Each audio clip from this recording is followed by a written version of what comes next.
ஆண்டவராக இயேசுவின் நாமத்தினால சபை மக்கள் எல்லாருக்கும் சமாதானம் உண்டாக முடியும் உங்களை வாழ்த்துகிறேன். கர்த்தர் உங்களை ஆசீர்வதிப்பாராக. ஆண்டவராக இயேசு கிறிஸ்துவை அறிகிற அறிவினாலும் அறிவில் மாத்திரம் உங்களுக்கு கிருபையும் சமாதானமும் பெருகும். கிறிஸ்து இயேசுவை அறியாம நம்முடைய வாழ்க்கையில எந்த ஒரு கிருபையோ தேவ சமாதானமோ நிச்சயமாய் பெருக போகிறது கிடையாது. சரிங்களா? சங்கீதங்களினாலும் கீர்த்தனைகளினாலும் ஞானப்பாடல்கள் ஒருவருக்கு ஒரு புத்தி சொல்லி உங்கள் இருதயங்கள் கத்தரை பாடி நம்முடைய கத்தரா இயேசு கிறிஸ்துவின் நாமத்தினால எப்பொழுதும் எல்லாவற்றுக்காகவும் பிதாவாகிய தேவனை ஸ்தோத்திரித்து தெய்வ பயத்தோட ஒருவருக்கு ஒருவர் கீழ்ப்படிந்தீர்கள். இப்போ கவனி, இங்கே தான் நம்ம ஸ்டார்ட் பண்ண போகிறோம். லாஸ்ட் வீக் இங்கே தான் முடிச்சோம். நம்ம இப்போ இங்கே நம்ம கண்டினியூ பண்ண போகிறோம். சரியா? தெய்வ பயத்தோட ஒருவருக்கு ஒருவர் கீழ்ப்படிந்தீர்கள். கவனிச்சிங்களா? என்ன சொல்றாரு? தெய்வ பயத்தோட ஒருவருக்கு ஒருவர் கீழ்ப்படிந்தீர்கள். சரீரமாகிய சபையில் ஆண்டவர் நல்ல கவனிங்க, fellowship is very very important. ஐக்கியம் என்பது ரொம்ப ரொம்ப முக்கியம். அதை நீங்கள் ஒரு வாரம் இல்லைனா பார்த்துக்கலாம், நெக்ஸ்ட் டைம் பார்த்துக்கலாம். அந்த நெக்ஸ்ட் டைம்ன்ற கதையே கிடையாது. Fellowship is very very important. ஒருவேளை நாங்கள் பக்கத்தில் ஒரு சர்ச்சுக்கு நாங்கள் போயிட்டு இருக்கிறோம், நாங்கள் சண்டேயான சர்ச்சுக்கு போயிடுவோம், ஆனால் மனிதர்கள் ஒருவருக்கு ஒரு ஐக்கியம் இல்லை அப்படின்னா போகிறதே வேஸ்ட்டு. நீ போகிறதுல ஒரு யூஸும் இல்லை, ஒரு பாயிண்ட்டுமே கிடையாது. அதில் ஆக்சுவலாக சபையாகி கூடி வரும்பொழுது சபையில் ஒரு ஐக்கியம் இருக்க வேண்டும். அந்த ஐக்கியத்தில் ஒருவருக்கு ஒரு கீழ்ப்படிந்து இருக்க வேண்டும். இப்போ நல்லா கவனிங்க, இந்த எபேசியர் 5ஆம் அதிகாரத்தை 22 தொடர்ந்து வாசிக்க போகிறோம். நம்ம இந்த எபேசியர் 5ஆம் அதிகாரம் 22 இது நான் நிச்சயமாக சொல்லுவேன், பவுல் தன்னுடைய ஞானத்தில் எழுதின ஒரு காரியம் கிடையாது. அப்போஸ்தலனாகிய பவுல் எபேசிய சபைக்கு உண்மையான விசுவாசிக்கிறேன் ஆண்டவர் பயங்கரமாக வெளிப்படுத்தியிருக்கிறார். வெளிப்பாடோடு தான் பவுல் வந்து எழுதியிருக்கிறார். ஏன்னா இந்த மாதிரிலாம் நான் இன்னைக்கு இந்த எபேசியர் 5ஆம் அதிகாரம் இந்த 22ஆம் வருஷத்துக்கு கீழே வந்துட்டு எனக்கு மனப்படமாக தெரியும். முழுசாக தெரியும். அப்படியே சொல்லுவேன். நான் நிறைய வசனங்கள் எழுது நான் அவ்வளோ மனப்படமாக தெரிஞ்சு கூட இன்னைக்கு மறுபடியும் வாசிக்கும் போது மறுபடியும் கர்த்தர் எனக்கு புரிய வச்சாரு. இப்படியும் ஒரு மனுஷனுக்கு புரியுமா, இப்படி எழுத முடியுமா அப்படின்னு சொல்லி ரொம்ப ஆச்சரியமா இருந்துச்சு. அதில் எனக்கு என்ன புரிஞ்சது, ஆண்டவர் எனக்கு என்ன புரிய வச்சார் அப்படின்றத நான் உங்களோட கூட பேச போகிறேன். பவுலுக்கு வந்துட்டு இப்படியும் புரியுமா? கண்டிப்பாக சொல்கிறேன், ஆண்டவர் தான் பவுல் வெளிப்படுத்தியிருக்கிறார். என்ன வெளிப்படுத்தியிருக்கார், எந்த மாதிரி வெளிப்படுத்தியிருக்காருன்னு கவனிங்களேன். இப்போ நல்லா கவனிங்க. இப்போ என்ன மாதிரியான மக்கள் எபேசு பட்டணம் அப்படின்றது புறஜாதிகள் இருக்கிற இடம். சரியா? யார் இந்த இடத்த ஆளுகை செய்கிறா அப்படின்னா ரோமன் கவர்மெண்ட் தான். இப்போ கவர்மெண்ட் இல்லை, ரோமன் கிங்ஸ் தான். ரோமன் கண்ட்ரி தான். கவர்மெண்ட் இல்லாத டைம், கிங்ஸ் இருக்கிற டைம் ஆளுகை செய்கிறாங்க. ரோமன் அத்தாரிட்டி எப்படி இருந்தது அப்படின்றத தானியேல் தீர்க்கதரிசி தெளிவாக எழுதியிருக்கிறார்.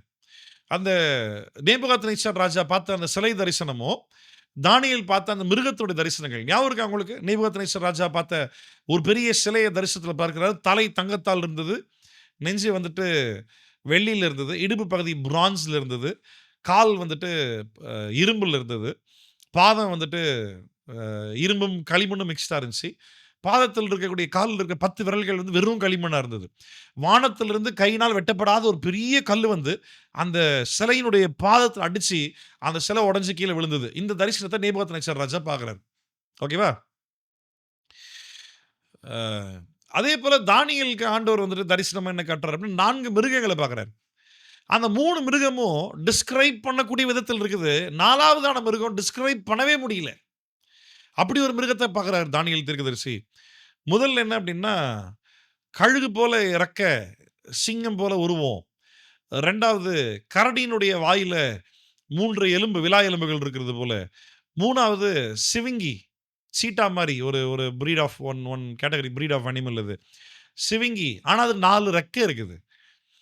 4வதா பார்க்கிற மிருகம் வந்துட்டு தானியேல் எப்படி எழுதுறாருன்னா, கெடியும் பயங்கரமான மிருகம்னு எழுதுறாரு.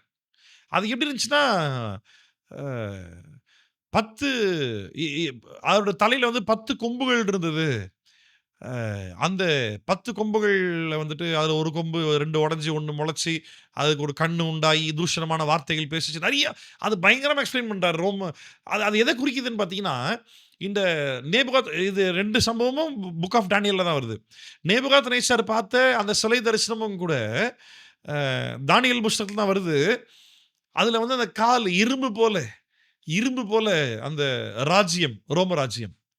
இந்த தானியேல் அதை வெளிப்படையாக தீர்க்க தரிசனம் பார்க்கும் பொழுது அந்த கெடியும் பயங்கரமான மிருகம்னு சொல்றாருல, அன்டிஸ்கிரைபபிள் ஒரு ஒரு ரொம்ப டிஸ்கிரைப் பண்ண முடியாத அளவுக்கு ஒரு கொடுமையான ஒரு மிருகத்த நான் பார்த்தேன் நானு. அது பயங்கரமா இருந்தது அது. அந்த மிருகம் வந்து ரொம்ப மோசமா இருந்தது அது அப்படின்னு சொல்றார்ல. இந்த இந்த சிறை தரிசனத்துல அந்த காலும், இந்த மிருகத்தோட தரிசனத்துல அந்த கொடுமையான அந்த மிருகமும், இது 2மே தான் வந்து ரோமர்களுடைய அரசாட்சிய பத்தி குறிக்குது. அவ்வளவு மோசமான ஒரு காலகட்டம். என்ன லாங்குவேஜ் பேசிட்டு இருக்காங்கன்னா, கிரீக் பேசிட்டு இருக்காங்க. நான் இன்னைக்கு என்ன டெர்ம் நான் உங்க மத்தியில பயன்படுத்த போறேன் அப்படின்னா, Greco Roman people. Greco Roman people. சரி, அந்த மாரியான ஒரு மக்கள். இப்ப இத நான் கிரேக்கோ ரோமன்னு சொல்லும்போது உங்களுக்கு புரியணும். இந்த டிஸ்கிரிப்ஷன் எல்லாம் புரியணும் உங்களுக்கு. இருக்கிறதுலயே மோசமான ஆட்கள் கிரேக்க மொழி பேசுற ஆட்கள். இவங்க என்ன பண்ணாங்கன்னா, they were so violent when it comes to power and authority. அதிகாரம், ஆளுகைன்னு சொல்லி வரும்பொழுது பயங்கர வயலன்ஸ் பயன்படுத்துனாங்க. மக்கள வந்து சப்ஜுகேட் பண்ற விதத்துல, மக்கள வந்து அடிமைத்தனம் அப்படின்னா சொந்த மக்களே வந்து தனக்கு கீழ்ப்படியணுன்ற காரணத்துக்காக இந்த ரோம ராஜ்யம் வந்துட்டு பயங்கரமான காரியங்கள், அ முறைகள், ஸ்ட்ராட்டஜிஸ் பயன்படுத்தி மக்கள் வந்து ராஜா பேச்ச கேட்கணும் அப்படின்ற காரணத்துக்காக பயங்கரமான ஆட்சி பண்ணாங்க. அப்படின்னு என்ன அர்த்தம் அப்படின்னா, தலைமைத்துவத்தில் இருக்கிறவர்கள் பயங்கரமான பவர் பயன்படுத்துறாங்க. தலைமைத்துவத்தில் இல்லாதவர்கள் மேல. தலைமைத்துவத்தில தலைவர்களா இல்லாதவர்கள் பயங்கரமான அடிமைத்தனத்துக்கு உட்பட்டிருக்கிறாங்க. கொடுமையான அடிமைத்தனத்துக்கு உட்பட்டிருக்கிறாங்க. இப்ப இந்த ஒரு கம்பேரிசன்ல இருக்கும்போது நல்லா கவனிங்க. இப்ப இந்த மாரி ஒரு ஒரு ரூலிங்ல இருக்கக்கூடிய மக்கள் கிட்ட அ அ பால் வந்துட்டு என்ன எழுதுறாரு பாருங்க. இப்ப என்னன்னா, இந்த ஒரு விஷயத்த நல்லா அண்டர்ஸ்டாண்ட் பண்ணணும். நமக்கு பாலிடிக்ஸ், நம் நாட்டினுடைய அரசியல் நமக்கு தெரிஞ்சாலும், தெரியல அப்படின்னாலும், நம்மளுடைய லிவிங் ஸ்டைல் நம்மளை அரசாளுகிறவர்களோடு கூட சம்மந்தப்படுத்தி தான் இருக்குது. அத மறக்காதீங்க. நமக்கு அரசியல் தெரிஞ்சாலும் தெரியலனாலும், நம்மளுடைய வாழ்வாதாரமும், வாழ்க்கை முறையும் நம்மளை ஆளுகிறவர்களை சம்மந்தப்படுத்தி தான் இருக்குது. எனக்கு பெருசா அரசியல்லாம் இன்ட்ரெஸ்ட் இல்ல பாஸ்டர். அரசியல்லாம் தெரியாது பாஸ்டர். உனக்கு தெரிஞ்சாலும் பரவால்ல, தெரியலனாலும் பரவால்ல. உன்னோட வாழ்க்கை முறை, உன் வாழ்க்கை எல்லாமே உன்ன அரசாள்ற ஆள பொறுத்து தான் இருக்குது. அத பேஸ் பண்ணி தான் இங்க எல்லாமே நடக்க போகுது. சரியா? அத பேஸ் பண்ணி தான் அதனால தான் 1 தீமோத்தேயு 2ஆம் அதிகாரத்தில நினைக்கிறேன். பவுல் சொல்றார், "நான் பிரதானமாய் சொல்லுகிற புத்தி என்னவென்றால், இந்த தேசத்திலே நீங்கள் சமாதானம் உள்ளவர்களாய் ஜீவனம் பண்ணும்படிக்கு ராஜாக்களுக்காக, பிரபுக்களுக்காக நீங்கள் ஜெபியுங்கள்" அப்படின்றார். பிரதானமாய் சொல்ற புத்தி அதுதான். இந்த பூமியில சமாதானமா நீ வாழணும் அப்படின்னா, உன் அதிகாரிகள், ராஜாக்களுக்காக, பிரபுக்களுக்காக நீங்க ஜெபியுங்க அப்படின்றார். ஏன் அப்படின்னா, அவங்களுடைய ஆளுகையில தான் வாழ்ந்துட்டு இருக்கிறோம். அவங்க நல்லாட்சி பண்ணாங்கன்னா, மக்கள் நிம்மதியா இருப்பாங்க. அவங்க தீமையான காரியம் பண்ணாங்கன்னா, மக்களாகிய நம்ம எல்லாத்துலயுமே இரிட்டேட் ஆயிடுவோம். ஜிஎஸ்டி அதிகமா போட்டுட்டாங்கன்னா, நம்ம எல்லாருக்குமே கஷ்டம் தான். ஒரே ஒரு ரூல், ஒரே ஒரு சட்டம் நம்ம வாழ்க்கையே மாத்தப் போகுது. அதனால அவங்களுக்காக ஜெபிங்கன்னு சொல்றார்ல, இப்ப அதேதான். ரோமர்களுடைய நாட்கள்ல மக்கள பயங்கரமா சப்ஜுகேட் பண்ணாங்க. ஆளுகை செஞ்சாங்க. கட்டாயப்படுத்தி அடிமைத்தனப்படுத்துனாங்க. அந்த மாரியான மக்கள் மத்தியில பாலுடைய டீச்சிங் வந்துட்டு எந்த அளவுக்கு டிஃபரெண்ட்டா இருந்தது யோசிச்சு பாருங்களேன். ஒருவருக்கொருவர் கீழ்ப்படின்றார். ஒருவருக்கொருவர் கீழ்ப்படின்றார். இப்ப அதுல சபைன்னு சொல்லி வரும்பொழுது, ஆவிக்குரிய தலைமைத்துவங்கள் இருக்குது. பவுல் அப்போஸ்தலனா இருக்கிறாரு. ஆனாலும் நான் அப்போஸ்தலனா இருந்தாலும் நான் உங்களுக்கு சகோதரனா இருக்கிறேன் அப்படின்றார். எந்த அளவு அந்த ரோல் ஈக்குவலா ப்ளே பண்ணுது பார். சபையில யாருன்னா ஒருத்தர் கீழ்ப்படியலனா எல்லாரும் சேர்ந்து அவனுக்கு ஹெல்ப் பண்ணுங்க. அவன் கீழ்ப்படிய மாட்டேன்னு சொல்லி சண்டை போட்டான், கட்டாயப்படுத்தினான் அப்படின்னா, சபைய விட்டு வெளிய துரத்து அவன. பாஸ்டருக்கு தெரியப்படுத்து, அவன சபைய விட்டு வெளிய தள்ளி வை அப்படின்றாரு. அப்ப இங்க அதிகாரத்த பயன்படுத்த சொல்றாரு. ஆனா அதே நேரத்துல திருப்பி என்ன சொல்றாரு? ஆகிலும் அவனை சத்துருவாக எண்ணாமல் சகோதரனாக எண்ணுங்கள் அப்படின்றாரு. என்ன ஒரு பேலன்ஸ்மென்ட் உள்ள கொண்டு வராரு பாரு.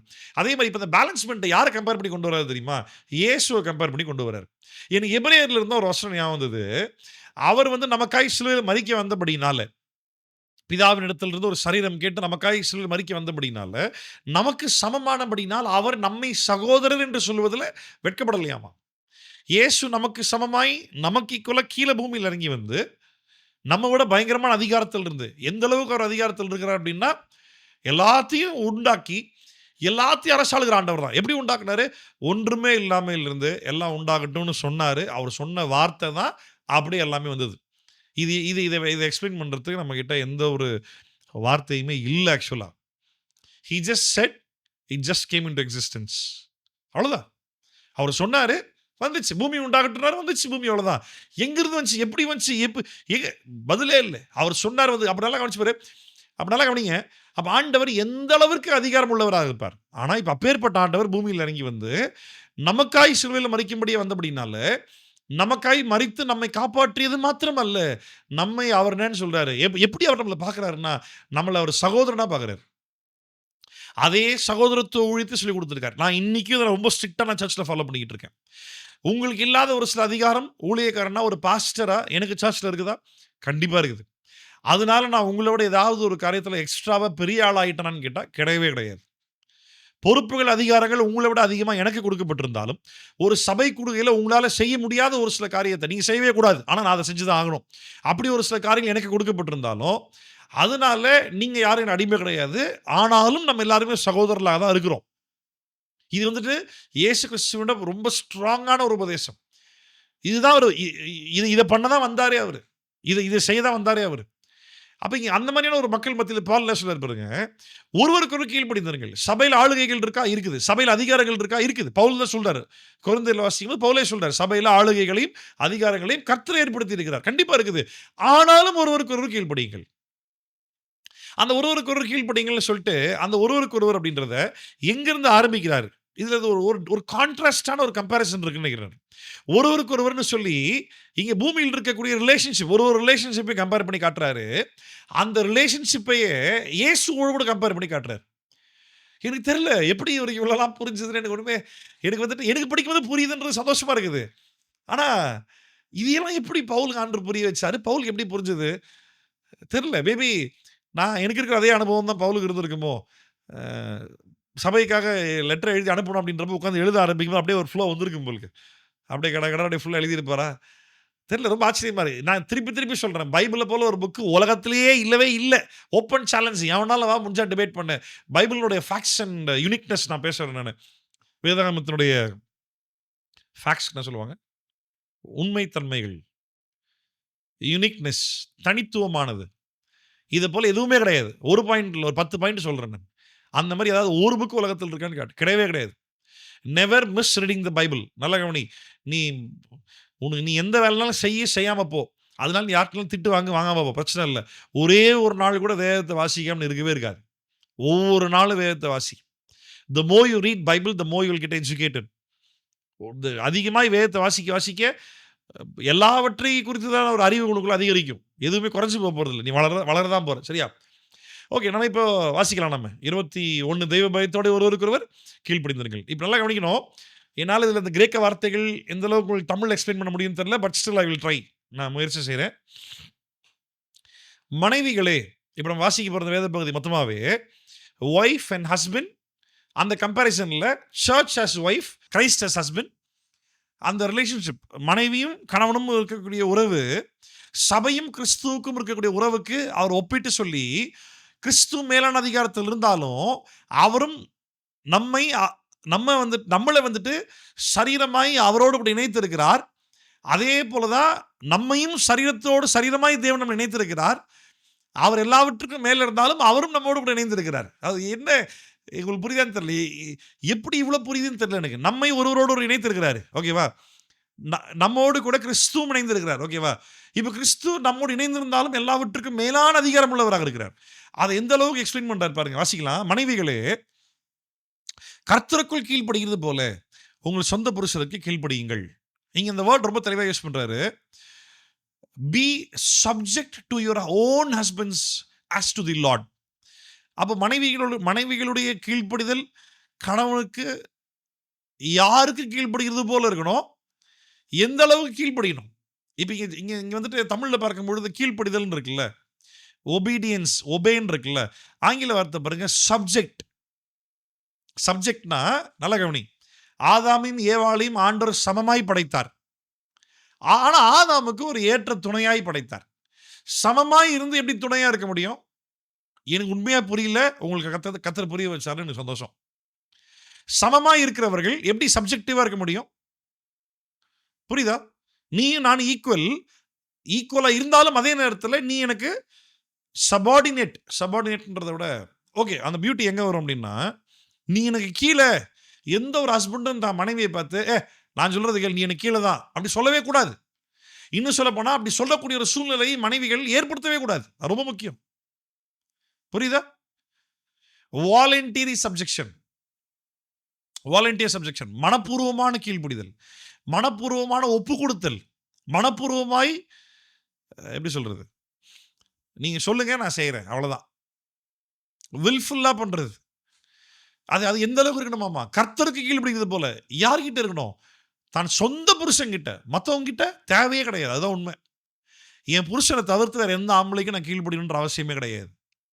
ஒரே ஒரு இடத்துல மட்டும் தான் ஆண்டவர் இப்படி ஒரு ஆளுகையையும், இப்படி ஒரு வாழ்க்கை முறையும் அவர் ஏற்படுத்தி கொடுத்திருக்கிறார் அப்படினால, சபைன்னு சொல்லக்கூடிய பொதுவான கூடுகையில வரும்பொழுது, புருஷர்கள் நிமித்தமாய் பெண்கள் முக்காடிட்டுக் கொள்ள கடவர்கள். அவ்வளவுதான். அந்த ஒரு இடத்துல மட்டும் தான் we are going to respect every men. Women's நல்லா கவனிங்க. பெண்கள் கவனிங்க. அந்த ஒரு இடத்துல மட்டும் தான் வசனம் சொல்லுதுன்ற காரணத்திற்காக ஐ ரெஸ்பெக்ட் எவ்ரி மென். அவங்க எல்லாருமே எனக்கு தலை இல்ல. என்னுடைய சொந்த புருஷன் மட்டும் தான் எனக்கு தலை. அவருக்கு மட்டும் தான் நான் மனப்பூர்வமா முழுமையாய் கீழ்ப்படியணும். மத்த எந்த ஆண்களுக்கும் நான் கீழ்ப்படியணும்ன்ற அவசியமே இல்ல.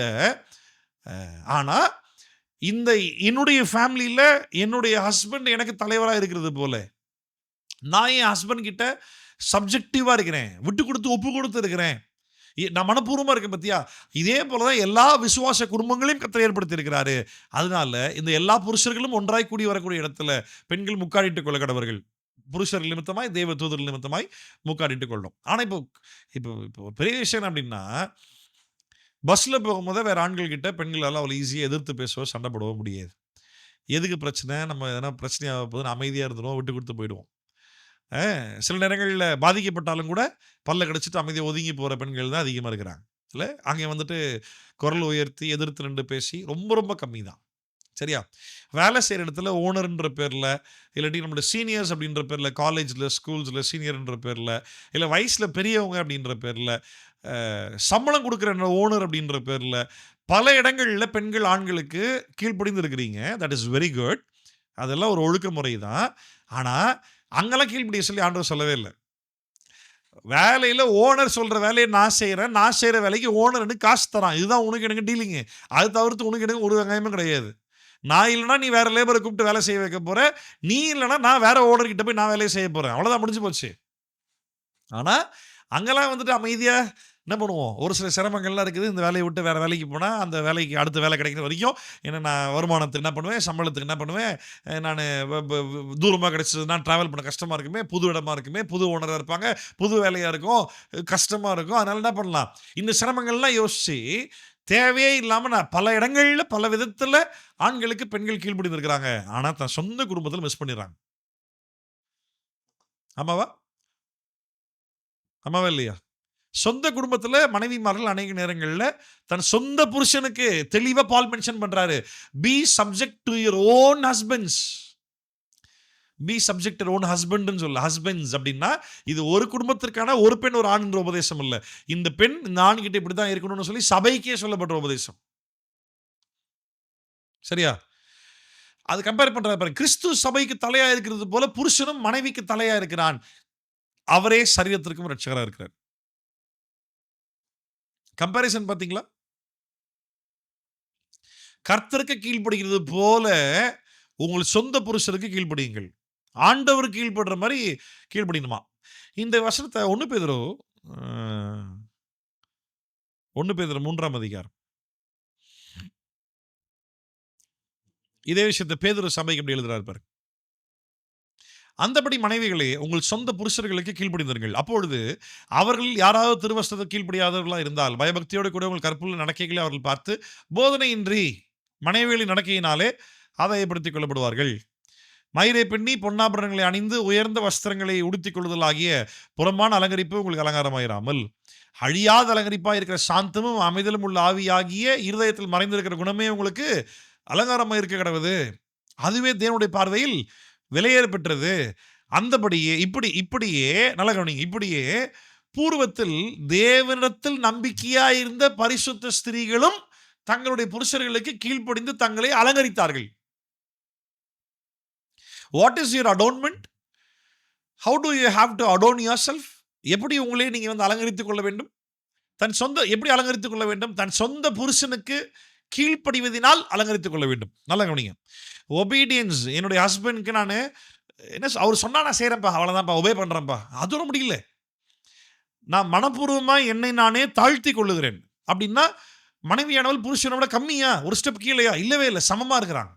கணவனும் மனைவியும் as a human being they both are equally human. ரெண்டு பேருமே சமமான மனிதர்கள் தான். ஆணும் பெண்ணுமாக சிருஷ்டித்தார். இருவரையும் தேவ சாயலாகவே தேவன் சிருஷ்டித்தார். சரியா?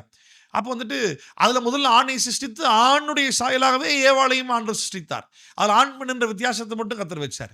இருவரையும் சமமாய் படைத்தார். பாவத்தில் விழுறதுக்கு முன்னாடியே ஒரு ஏற்ற ஹெல்பர், ஏற்ற துணையாய் தேவன் ஏவாளை ஆதாமுக்காக கொடுத்தார். அதான் பவுல் சொல்றாரு, ஏவாளுக்காக ஆதாமை கொடுக்கல, ஆதாமுக்காக தான் ஏவாளை கர்த்தர் கொடுத்தார். ஆதாம் தான் முதல்ல படைக்கப்பட்டான், பின்புதான் ஏவாள் படைக்கப்பட்டாள்ன்றது நமக்கு வசனம் ரொம்ப தெளிவா ஆணித்தரமா போதிக்குது. அப்ப கவனிங்க, இந்த 5வது வசனம் பாருங்க. 1 பேதுரு 3ஆம் அதிகாரம் 5ஆம் வசனம் பாருங்க. இப்படியே பூர்வத்தில் தேவனிடத்தில் நம்பிக்கையா இருந்த பரிசுத்த ஸ்திரீகளும் தங்களுடைய புருஷர்களுக்கு கீழ்ப்படிந்து தங்களை அலங்கரித்தார்கள். இப்ப நல்லா கவனிங்களேன், எந்த பெண், எந்த ஒரு மனைவி, what sort of a woman can subject voluntarily to her husband? எந்த வகையான ஒரு பெண் மனைவி என்ற ஸ்தானத்திலிருந்து மனப்பூர்வமாய் தன்னுடைய கணவனுக்கு கீழ் இருக்க முடியும்? எந்த பெண் மனப்பூர்வமாய் தன் கணவனுக்கு கீழ் இருக்க முடியும்? யாரும் வந்து மனைவிகளை கீழே ஆக்கல. மனப்பூர்வமா கீழே இருன்னு சொல்லி வசனம் சொல்லு. சப்ஜெக்ட் பண்ணு, ஒப்பு கொடு, கீழ்ப்படி. யாரால முடியும் தெரியுமா? தேவனிடத்தில் பக்தியாய் இருக்கிறவரால மட்டும்தான் தன் புருஷனுக்கு கீழ்ப்படிய முடியும். அப்போ யாரெல்லாம் தேவனுக்கு கீழ்ப்படி, யாரெல்லாம் தன் புருஷனுக்கு தன்னை சப்ஜெக்ட் பண்ண முடியலையோ, தன் புருஷனுக்கு தன்னை விட்டு கொடுக்க முடியலையோ, தன் புருஷனுக்கு கீழ்ப்படிய முடியலையோ, தன் புருஷன் பேச்ச கேட்டு கரெக்டா இருக்க முடியலையோ, அவங்க எல்லாருமே தேவனுக்கு கீழ்ப்படியலன்றதா அர்த்தம். இப்படியே பூர்வத்தில் தேவனிடத்தில் நம்பிக்கையா இருந்த பரிசுத்த ஸ்திரீகளும் தங்களுடைய புருஷர்களுக்கு கீழ்ப்படிந்து தங்களை அலங்கரித்தார்கள். அந்தபடியே சாராள் ஆபிரகாமை ஆண்டவன் என்று சொல்லி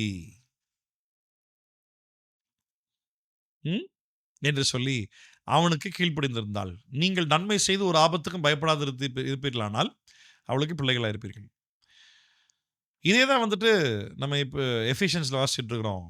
பால் வந்துட்டு சபைக்கு சொல்றாரு, கிறிஸ்து சபைக்கு தலையா இருக்கிறது போல, அதுக்கு முன்னாடி மனைவிகளே கர்த்தருக்கு கீழ்ப்படிக்கிறது போல, the way how you just obey the Lord, ஆண்டவருக்கு எப்படி கீழ்ப்படிவீங்க அதே போல புருஷனுக்கு கீழ்ப்படிணும். சரி, இதுல இது வந்து பேசிக்கான டாக்டர்னு தான் நான் உங்களோட பேசிட்டு, உபதேசத்தை பேசிட்டு இருக்கிறேன். இதில் நிறைய ரியல் டைம் சினாரியோஸ் இருக்கு. நிஜ வாழ்க்கையினுடைய குழப்பங்கள், கேள்விகள், வித்தியாசமான நபர்கள் சமுதாயத்தில் நிறைய பேர் இருக்கிறாங்க. என் புருஷன் ரட்சிக்கப்படலையே பாஸ்டர், ரட்சிக்கப்படாத என் புருஷனுக்கு எல்லாவற்றுக்கும் நான் கீழ்ப்படிக்கணுமா அப்படின்னா, எஸ், எல்லாவற்றுக்கும், ரட்சிக்கப்படாத புருஷனிடத்திலும் எல்லாவற்றுக்கும் கீழ்ப்படிய வேண்டும். ஒன்றை தவிர்த்து கர்த்தரை மறுதலிக்கும்படி சொன்னா கீழ்ப்படிய தேவையில்லை. ஏன்னா புருஷனை கீழ்ப்படின்ற கட்டளை எங்கேருந்து வந்துச்சு? ஆண்டவர் கிட்ட வந்துச்சு. இப்போ இந்த ஆண்டவரை நீ மறுதலிச்சிட்டு அப்படின்னா அங்கே மறுதலிக்க தேவையில்லை. ஏன்னா அவர் சொன்னனால தான் அவனுக்கு கீழ்ப்படிறேனே. அதுதான் பாயிண்ட்டு. அப்போ ஆண்டவரை மறுதலிச்சுட்டு இங்கே கீழ்ப்படிய வேண்டிய அவசியம் கிடையாது. ஒன்று. ரெண்டாவது, இன்னைக்கு சமுதாயத்தில் பாவம் பயங்கரமாக பெருகி போச்சு. கர்த்தருக்கு விரோதமாய் பாவத்துக்கு ஏதுவாக உன் புருஷன் உன்னை ஹேண்டில் பண்ணணும்னு ட்ரை பண்ணார்னா டு நாட் ஒபே. இல்லாட்டி டு நாட் ஒபேன்றதை விட டு நாட் கம்ப்ளைன்ஸ், ஒத்துழைக்காத. சரியா? எதிர்த்து நெல் அப்படின்றத விட ஒத்துழைக்க வேண்டாம், கீழ்ப்படிய வேண்டாம். அந்த மாதிரியான காரியத்தை, பாவத்துக்கு எது ஒன்று காரியத்தை செய்ய வேண்டாம். எனக்கு நிறைய எக்ஸாம்பிள்ஸ் ஞாபகத்தில் வருது. அது சொன்னால் சமுதாயத்தில் ரொம்ப அநாகரிகமான காரியங்கள் நிறைய நடக்குது கர்த்தருக்கு விரோதமா. இப்போ நல்ல கவனி, இப்போ பால் யாருக்கு எழுதுறாரு? கிரேக்கோ ரோமன் பீப்புள் நான் சொல்லும் பொழுது புறஜாதிகளாகிய அவிசுவாசிகளுக்கு அல்ல, புறஜாதிகளாகிய விசுவாசிகளுக்கு எழுதுறார். அப்ப விசுவாசி ஆகிய மனைவி விசுவாசி ஆகிய புருஷனுக்கு கண்டிப்பா கீழ்ப்பிடிச்சுதான் இருக்கணும். அங்க பேதுரு சொல்றாரு, விசுவாசி ஆகிய மனைவி தன்னுடைய கற்புள்ள நடக்கையினால, ஒழுக்கமுள்ள பரிசுத்தத்தினால புருஷனுக்கு ரொம்ப அட்வைஸ் பண்ணாம தன்னுடைய நடத்தையினால் தன் புருஷனை ஆதாயப்படுத்திக் கொள்ள ட்ரை பண்ணு. அப்ப அங்க என்ன சொல்றாரு? உன் புருஷனுக்கு நீ வந்துட்டு என்ன சொல்லு, உன் புருஷன் ரசிக்கப்படாத காரணத்தால நீ அவனை டாமினேட் பண்ணு, நீ அவரை அதிகாரப்படுத்து, அவன் சித்தா பாதலம் போயிடுவான், நீ தான் பரலம் வர போற, ஸோ நீ இப்போ குடும்பத்துக்கு தலைவராயிரு. அப்படிலாம் சொல்லலை. உன் புருஷன் வந்து ரசிக்கப்படலை அப்படின்றியா? ரசிக்கப்படலை அப்படின்னா கர்த்தருடைய வார்த்தைக்கு முரண்பாடா இல்லாத வரைக்கும் கீழ்ப்படி. அவன் ரட்சிப்புக்கு ஏதுவாய் உன்னுடைய நல்லடத்தையினால அவன் மனம் மாறட்டும். அதனால வந்துட்டு அவன் ரசிக்கப்படலைன்ற காரணத்துக்காக நீ அங்கே டாமினேஷன் எடுக்காத அப்படின்றத பேதருடைய பாயிண்ட். இதை சொல்லும் போது நான் உங்களுக்கு ஆதியாகமத்திலிருந்து எடுக்கலாம்னு நினைக்கிறேன். நான் அதை ஆக்சுவலாக ஸ்டடி டைமில் ப்ரிப்பேர் பண்ணலை, ஆனால் பிரயோஜனம் இருக்குன்னு விசுவாசிக்கிறேன். ஆதியாகமம் 3:16. ஒரு சில எபிரேய வார்த்தைகள் சொல்ல போறேன். இதுல இந்த இடத்துல வந்துட்டு ஆண்கள் அண்டர்ஸ்டாண்ட் பண்ணணும் அப்படின்னு ஆண்கள், ஆமா, அடுத்து ஆண்களை பத்தி அடுத்து சொல்லிக் கொடுப்பேன். அதோட இங்க பெண்கள் நிறைய அண்டர்ஸ்டாண்ட் பண்ண வேண்டியது இருக்குது. ஏதேன் தோட்டத்துல பெண்கள் நிறைய மிஸ் பண்ண மாதிரி, பெண்கள் யாரும் கோச்சிக்காதீங்க, என் மனைவியும் சேர்த்து தான் சொல்றேன், யாரும் கோச்சிக்காதீங்க. நான் வந்துட்டு யார் யார் மேல் இருக்கக்கூடிய வன்மத்தையும் கக்கவில்லை, முழுக்க முழுக்க சத்தியத்தை மாத்திரமே போதிக்கிறேன். So let's obey to the word of God, அவ்வளவுதான். ஆதாம் இவள் பாவம் செஞ்ச பிறகு ஏவாளுக்கு கர்த்தர் கொடுத்த சாபம். அவர் ஸ்திரீயை நோக்கி, நீ கர்ப்பவதியா இருக்கும் பொழுது உன் வேதனையை மிகவும் பெருக பண்ணுவேன். பெயின்ஃபுல் டெலிவரி பத்தி இங்க ஆண்டவர் பேசல. பெயின்ஃபுல் டெலிவரி பத்தி பேசியிருக்காரா? வேதனையோடு பிரசவம் பத்தி பேசியிருக்காரா? கர்ப்பவதி அப்படின்ற வார்த்தைக்கும் பிரசவம் அப்படின்ற வார்த்தைக்கும் டிஃபரன்ஸ் என்ன தெரியும்ல உங்களுக்கு? கர்ப்பவதி அப்படின்னா பிள்ளையை சுமக்க ஆரம்பிக்கிறது. பிரசவம் அப்படின்னா பிள்ளையை பெற்றெடுக்கிற அந்த அந்த ஒரு நேரம் 9 months 4 weeks 3 weeks 9 months 3 weeks முடியும் போது, கரெக்டா? இங்க வந்துட்டு நீ வேதனையோடு பிள்ளை பெறுவாயின்னு சொல்றாருல, அதை நம்ம பார்த்த உடனே என்ன பண்ணிடுறோம், ஓ அந்த டெலிவரி பெயின் தான் ஆண்டவர் சொல்றாரு போலுக்கு. ஆக்சுவலா அதை பத்தி பேசலையே. டெலிவரி பெயின் பத்தி சொல்லப்பட்டிருக்கு. I will greatly multiply your pain and conception. In pain you will bear children. நீ கர்ப்பவதியா இருக்கும்போது உன் வேதனையை மிகவும் பெருக பண்ணுவேன். வேதனையோடு பிள்ளை பெறுவாய். அப்போ குழந்தை பத்த எல்லா பெண்களுக்கும் தெரியும்ல, இல்ல? கன்சீவ் ஆன நாள்ல இருந்து அந்த ஒரு 10வது மாசம் முடிஞ்ச அந்த பிள்ளையை பெற்று கையில் குழந்தைய பார்க்குற வரைக்கும், அதுவும் ஒரு டேர்ம் அதிகரிச்சுட்டே இருக்கும்போது வயிறு வீங்கி வீங்கி பெருசாகிட்டே போகும்போது ஒழுங்காக சாப்பிட முடியாது. அதுவும் ஃபஸ்ட்டு 3-4 மாதம் வாந்தியாக வரும், இந்த ஸ்மெல் ஆகாது, டேஸ்ட் ஆகாது, டச் ஆகாது, இல்லை எதுவுமே ஆகாது. நம்மளுக்கு ஒழுங்காக ஒரு சைடு படுக்க முடியாது, படுத்தா உடனே எழுந்துக்க முடியாது, பிளாடர் ஃபுல்லாக இருக்கிற மாதிரியே ஒரு ஃபீலிங் இருந்துகிட்டே இருக்கும், இல்லை? பீரியட் ஸ்டாப் ஆகிடும், பாடியில் ஹார்மோனல் சேஞ்சஸ் இருக்கும், மூட் ஸ்விங்ஸ் ஆகும். ஒரே பாடிக்குள்ள ஒரே மனிதனுக்குள்ள 2 பாடி இருக்குது, 2 பிரெயின் இருக்கு. ஆனாலும் பிரெயின் ஒழுங்காக ஃபங்க்ஷன் ஆகாது, எதையும் நிறுத்த யோசிக்க தெரியாது, இல்லை? ஆமாம், வயிற்றுல குழந்தைக்குள்ள பேபி, நம்ம மண்டைக்குள்ள மூளை, 2 மூளை இருந்தாலும் கவனிங்க, கன்சீவ் ஆன நாட்கள்ல இருந்தே there is a பெயின். இது எல்லாமே சேர்ந்து மிக்ஸ் ஆகி வருதுதான். நான் விசுவாசிக்கிறேன், இவங்க பாவத்தில் விழாமல் இருந்திருந்தாங்கன்னா டெலிவரி டைமில் நம்மளுக்கு அப்வியஸாக தெரியும். குழந்தை பெற்றெடுக்கும் பொழுது ஒரு சின்ன ஹோல்ல இருந்து குழந்தை இப்போ ஒரு 3 கேஜி 3.5 கேஜி குழந்தை இப்போ வெளியெடுக்கணும் அப்படின்னா கண்டிப்பாக பெயின் இருக்க தான் போகுது, இல்லைன்னு நான் சொல்ல கிடையாது. நான் நிச்சயமாக உண்டா, நம்மளுக்கு லாஜிக்கலாகவே புரியுது நம்மளுக்கு நல்லாவே. ஆனால் அது மட்டும் இல்லைங்க பாயிண்ட்டு. கன்சீவான நாட்கள்ல இருந்து யூ கோயிங் டு சஃபர். அதுதான் ஆண்டவர் ஆக்சுவலாக போட்ட கர்ஸ். இப்போ நான் அதை பற்றி ஆக்சுவலாக பேச போகிறது இல்லை. 2வது பகுதி, உன் ஆசை உன் புருஷனை பற்றி இருக்கும், அவன் உன்னை ஆண்டு கொள்வான் என்றார். To the woman he said, I will greatly multiply your pain in childbirth. In pain you will bring forth children. Yet your desire will be for your husband and he will rule over you. என்ன சொல்றாரு? உன் ஆசை உன் புருஷனை பற்றி இருக்கும், ஆனா அவன் தான் உன்னை ஆண்டு கொள்வான். இது என்ன ஆக்சுவலாக எதுக்காக அவன் என்ன எதுக்காக ஆண் பெண்ணை ஆண்டு கொள்ள வேண்டும்? இப்போ இந்த எபிரேய வார்த்தை என்ன பயன்படுத்தப்பட்டிருக்கு நல்லா கவனிங்களேன். இந்த டிசையர் அப்படின்ற வார்த்தை, உன் ஆசை will be for your husband and he will rule over you. அப்படின்னா என் வீட்டுக்காரர் மேல் ரொம்ப அப்படியே அன்பா பாசமழையா பொழியிற அந்த ஆசை இல்லை. எந்த விதத்திலும் என் புருஷன் நான் கீழே கிடையாது, இருவரையும் சமமாய் தேவன் படைத்தார். ஆதாம் ஆண்டு கொள்வான், ஏவாள் நீ வந்து என்ன பண்ண, ஆதாம் கீழ்ப்படின்னு சொல்லல, இருவரையும் படைத்தார், ஆண்டு கொள்ளுங்கள் என்று கட்டளையிட்டார். ரூல் ஓவர், சப்டியூ தி எர்த், 2 பேருக்கும் சேர்ந்து கிடைச்ச கட்டளை. பாவத்தில் விழுந்த பிறகு இப்போ குடும்பத்திற்கு தலைவராய் தேவன் ஆம்பளையை போடுறாரு, ஆதாமை போடுறாரு, பெண்களை வந்துட்டு துணையாக இருக்க சொல்றாரு. அந்த விட்டு போன இடத்த பிடிக்கணுன்ற ஆசை எப்பவுமே இருக்கும். இது கிட்டத்தட்ட என்னத்தம் தெரியுமா? தேவ சித்தத்தை நிறைவேற்றாம மாம்ச சிந்தை அப்பப்போ அடிக்கடி மேலே வந்துக்கிட்டே இருக்கும். இதுவும் அதில் ஒன்று. எப்படின்னா இந்த டிசைர்ன்ற வார்த்தை கவனிங்களேன், தெஷுகா, எபிரேய வார்த்தை தெஷுகா. தெஷுகா அப்படின்னா டிசையர், லாங்கிங், கிரேவிங். கிரேவிங் என்ன மாதிரியான கிரேவிங் தெரியுமா? Of man for women, of women for man அப்படின்றத விட இங்கே 3வது பாருங்க, ஆஃப் பீஸ்ட் டு டிவர்வ். ஒரு மிருகம் இன்னொரு மிருகத்தை அடிச்சு பட்சிக்கணுன்ற அந்த ஒரு கிரேவிங்ஸ் இருக்கும் பாரு. கிரேவிங்ஸ்ன்ற வார்த்தைக்கு தமிழ்ல என்ன சொல்லுவாங்க? விருப்பத்துடன் கூடிய அடங்காத ஆசை. அடங்காத ஆசை சரியான வார்த்தை இல்ல அடங்காத ஆசை. அந்த ஆசையை கண்ட்ரோலே பண்ண முடியாதான். என்ன ஆசை? தெஷுகான்ற ஹீப்ரோடுக்கு என்ன அர்த்தம்? டு எட் யோ தெஷுகா will be for your husband. அப்படின்னா என் புருஷன் மேல் எனக்கு ஒரு என் புருஷன் கிட்ட விட்டு கொடுக்க முடியாத ஒரு ஆசை பயங்கரமா எனக்குள்ள இருக்கு. அது என்ன அப்படின்னா, நீனா சொல்றது நான் என்ன கீழ்படியிருது? நான் அப்படிதான் இருப்பேன். நான் நீ என்ன என்ன குறைஞ்சிட்ட உன்னோட நானு? இதுதான் பிரச்சனை. இப்போ எல்லா ஃபேமிலியிலுமே ஆல்மோஸ்ட் எல்லா ஃபேமிலியும் தான் பிரச்சனை. இனி நல்லா கவனிங்க.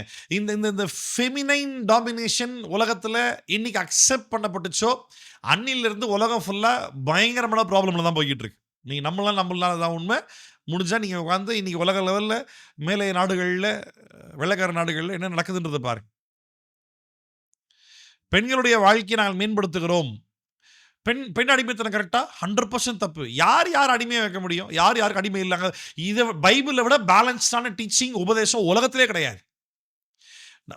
ஆண்டவர் பெண்களை பார்த்து என்ன சொல்ல, நீ அவனுக்கு அடிமை இல்ல. ஆனா நீ ஒரு காரியத்துல மிஸ் பண்ணனால நான் உன்னை இப்போ ஒரு ப்ரொபேஷன் பீரியட்ல போடுறேன். ஒரு ஒழுக்க நடவடிக்கைக்குள்ள போடுறேன். என்ன அப்படின்னா, நீ அவனுக்கு சமமா இருந்தாலும் கூட, படைப்பின் அடிப்படையில் உன்னை நான் ஆதாமுக்கு சமமாய் படைத்திருந்தாலும் கூட, நீ அந்த ஆதாம் பாவம் பண்ணல, நீ தானே முதல்ல வஞ்சிக்கப்பட்ட, விழுந்து போனல. அதனால நான் இப்போ ஒரு ஒழுக்க நடவடிக்கையை நான் கட்டளையிடுறேன்.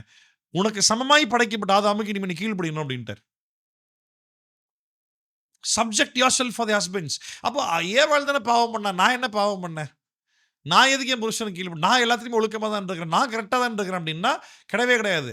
ஆதாம் ஏவாளுடைய வம்சத்தில் பிறந்த எல்லாருமே பாவம் செய்து பாவியாகல. ஆதாம் ஏவாள் செய்த அதே பாவத்தின் நிமித்தமாக தான் பிறப்பின் அடிப்படையிலே நம்ம எல்லாருமே பாவிகளாய் பிறந்தோம். சரியா? we were born sinners. அதனால வந்துட்டு ஏவாள் பண்ணதுக்கு நான் என்ன பண்ண முடியும் அப்படின்லாம் இங்க சொல்லவே முடியாது. we were born sinners. பிறப்பின் அடிப்படையிலேயே நம்ம பாவிகளாக தான் பிறந்திருக்கிறோம். அது ஒருபோதும் மறக்காதீங்க. கவனிங்க, டிசையர்ன்ற வேர்ட்,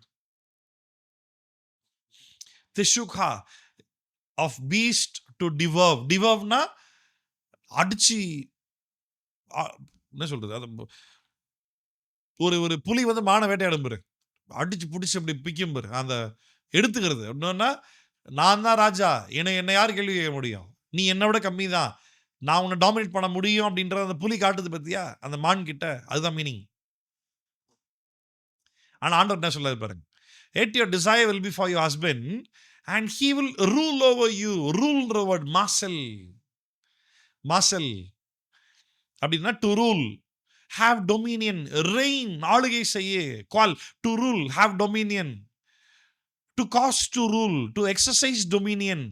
அப்படின்னா என்னோட சரியான மீனிங் எதை எப்படி சொன்னா புரியும் அப்படின்னா, ஒரு ராஜா தன்னுடைய அரசாங்கத்தினுடைய மக்களை, நாட்டு மக்களை அரசாளுகிறது போல ஒரு புருஷன் தன் மனைவியை அரசாள வேண்டும். அநேக நேரங்களில் புருஷன் தன் மனைவியை சரியா ரூல் பண்ணாத காரணத்தால தான் புருஷர்களே மனைவிகள் புருஷனுக்கு விரோதமாய், அப்படின்னா விரோதமாய்ன்றது புருஷனுக்கு கீழ்ப்படியாம நீ என்ன சொன்னால கேட்க, நான் சொல்றது நீ கேளு, அப்படி ஒரு சிச்சுவேஷன் பெண்களுக்கு கிடைக்குமான்னு காத்துட்டு இருக்கிறது தான் வசனம் சொல்லக்கூடிய டிசையர், திஷுகா. அந்த வாய்ப்பை இன்னைக்கு அநேக ஆண்கள் ஏற்படுத்தி கொடுத்துடுறாங்க தன் மனைவிமார்களுக்கு. ரொம்ப தப்பு. எப்படி மனைவிமார்கள் தன் புருஷனை ஆளுகை செய்வது பாவம் என்று வேதம் சொல்லுகிறதோ, அதே போல தன் புருஷனானவன் தன் மனைவியை ஆளுகை செய்ய தெரியாமல் இருப்பது பாவம் தான். A man should know how to rule his wife. அந்த ரூல்ன்ற வார்த்தையில லவ் இருக்கு, லீடர்ஷிப் இருக்கு, டாமினேஷன் இருக்குது, கேர் அண்ட் சப்போர்ட் இருக்குது. புரியுதா? லவ் இருக்கு, ரூல், அந்த ரூல்ன்ற வார்த்தை ஆளுகை செய்யணும். அந்த ஆளுகை அப்படின்றதுல லவ் இருக்கு, டாமினேஷன் இருக்கு, கேரும் இருக்கு, சப்போர்ட்டும் இருக்கு. சும்மா இல்லை. அதான் அந்த எக்ஸாம்பிள் சொன்னல, ஒரு ராஜா தன்னுடைய மக்கள் எப்படி அரசாளுவான்? ராஜாவை தாண்டி மக்கள் பேச முடியுமா? பேச முடியாது. அதனால ராஜாக்களுக்கு மக்கள் அடிமையும் கிடையாது. அந்த மக்களை பார்த்துக்கிற பொறுப்பு யாருக்கு? ராஜாவு தான் அந்த பொறுப்பு. ரைட்டா? ராஜாவு தான் அந்த பொறுப்பு. அதே போல தன் மனைவி பார்த்து கொள்ள, கேர் பண்ண, ப்ரொடெக்ட் பண்ண, கைட் பண்ண, ஹெல்ப் பண்ண, அவங்கள ப்ரொவைட் பண்ண, இது எல்லாமே ஆண் மேல் விழுந்த கடமை. மனைவிமார்கள் தான் ஹஸ்பண்டுக்கு எல்லா விதத்திலும் சப்ஜுகேட்டா இருப்பதற்கு பெண்களுக்கு விழுந்த கடமை. அப்போ பெண்ணை விட ஆண் உயர்ந்தவரா? கிடையவே கிடையாது. ஆணும் பெண்ணும் சமமாக தேவன் படைத்தார். அப்ப சமமாய் படைக்கப்பட்டவர்களுக்குள்ள ஏன் மேல கீழன்ற அந்த வித்தியாசத்தை, அந்த ஆளுகை முறையில ஏன் வித்தியாசத்தை கர்த்தர் வச்சிருக்காருன்னா, ரொம்ப சிம்பிள். ஏவாள் விழுந்து ஆதாம் விழுகல. அதுதான் பாயிண்ட். புரியுதா நான் சொல்றது உங்களுக்கு? நான் ஒரு சில பேர்ட்ட கேட்கலாம். எதுக்கு சும்மா டெஸ்ட் பண்ணி பார்க்குறோன்ற பேர்ல கேள்வி கேட்டு வம்பு. நீங்களே உங்கள கேள்வி கேட்டு பார்த்துக்க. பெண்கள் யோசிங்க. எத்தனை பேருக்கு எனக்கு தெரியும் 100% உண்டுன்னு தெரியும். பட் ஸ்டில் நான் சொல்றேனே. நீங்களே யோசிங்க. எத்தனை பேருக்கு என்ன நான் எதுக்கு கீழ்ப்படியணும்? இந்த எண்ணம் ஒரு முறையாவது வாழ்க்கையில வந்திருக்கா இல்லையா? வந்திருக்கா இல்லையா? நான் எதுக்கு இப்படி கீழ்ப்படியணும்? ஏதா நல்லா கவனிங்க. எப்போ பெண்கள் வந்துட்டு ஒரு தங்களுடைய அந்த டிசையர், அந்த தெஷூகா, தான் விட்ட இடத்த பிடிக்கணுன்ற வாய்ப்பு எப்பெல்லாம் வரும் தெரியுமா?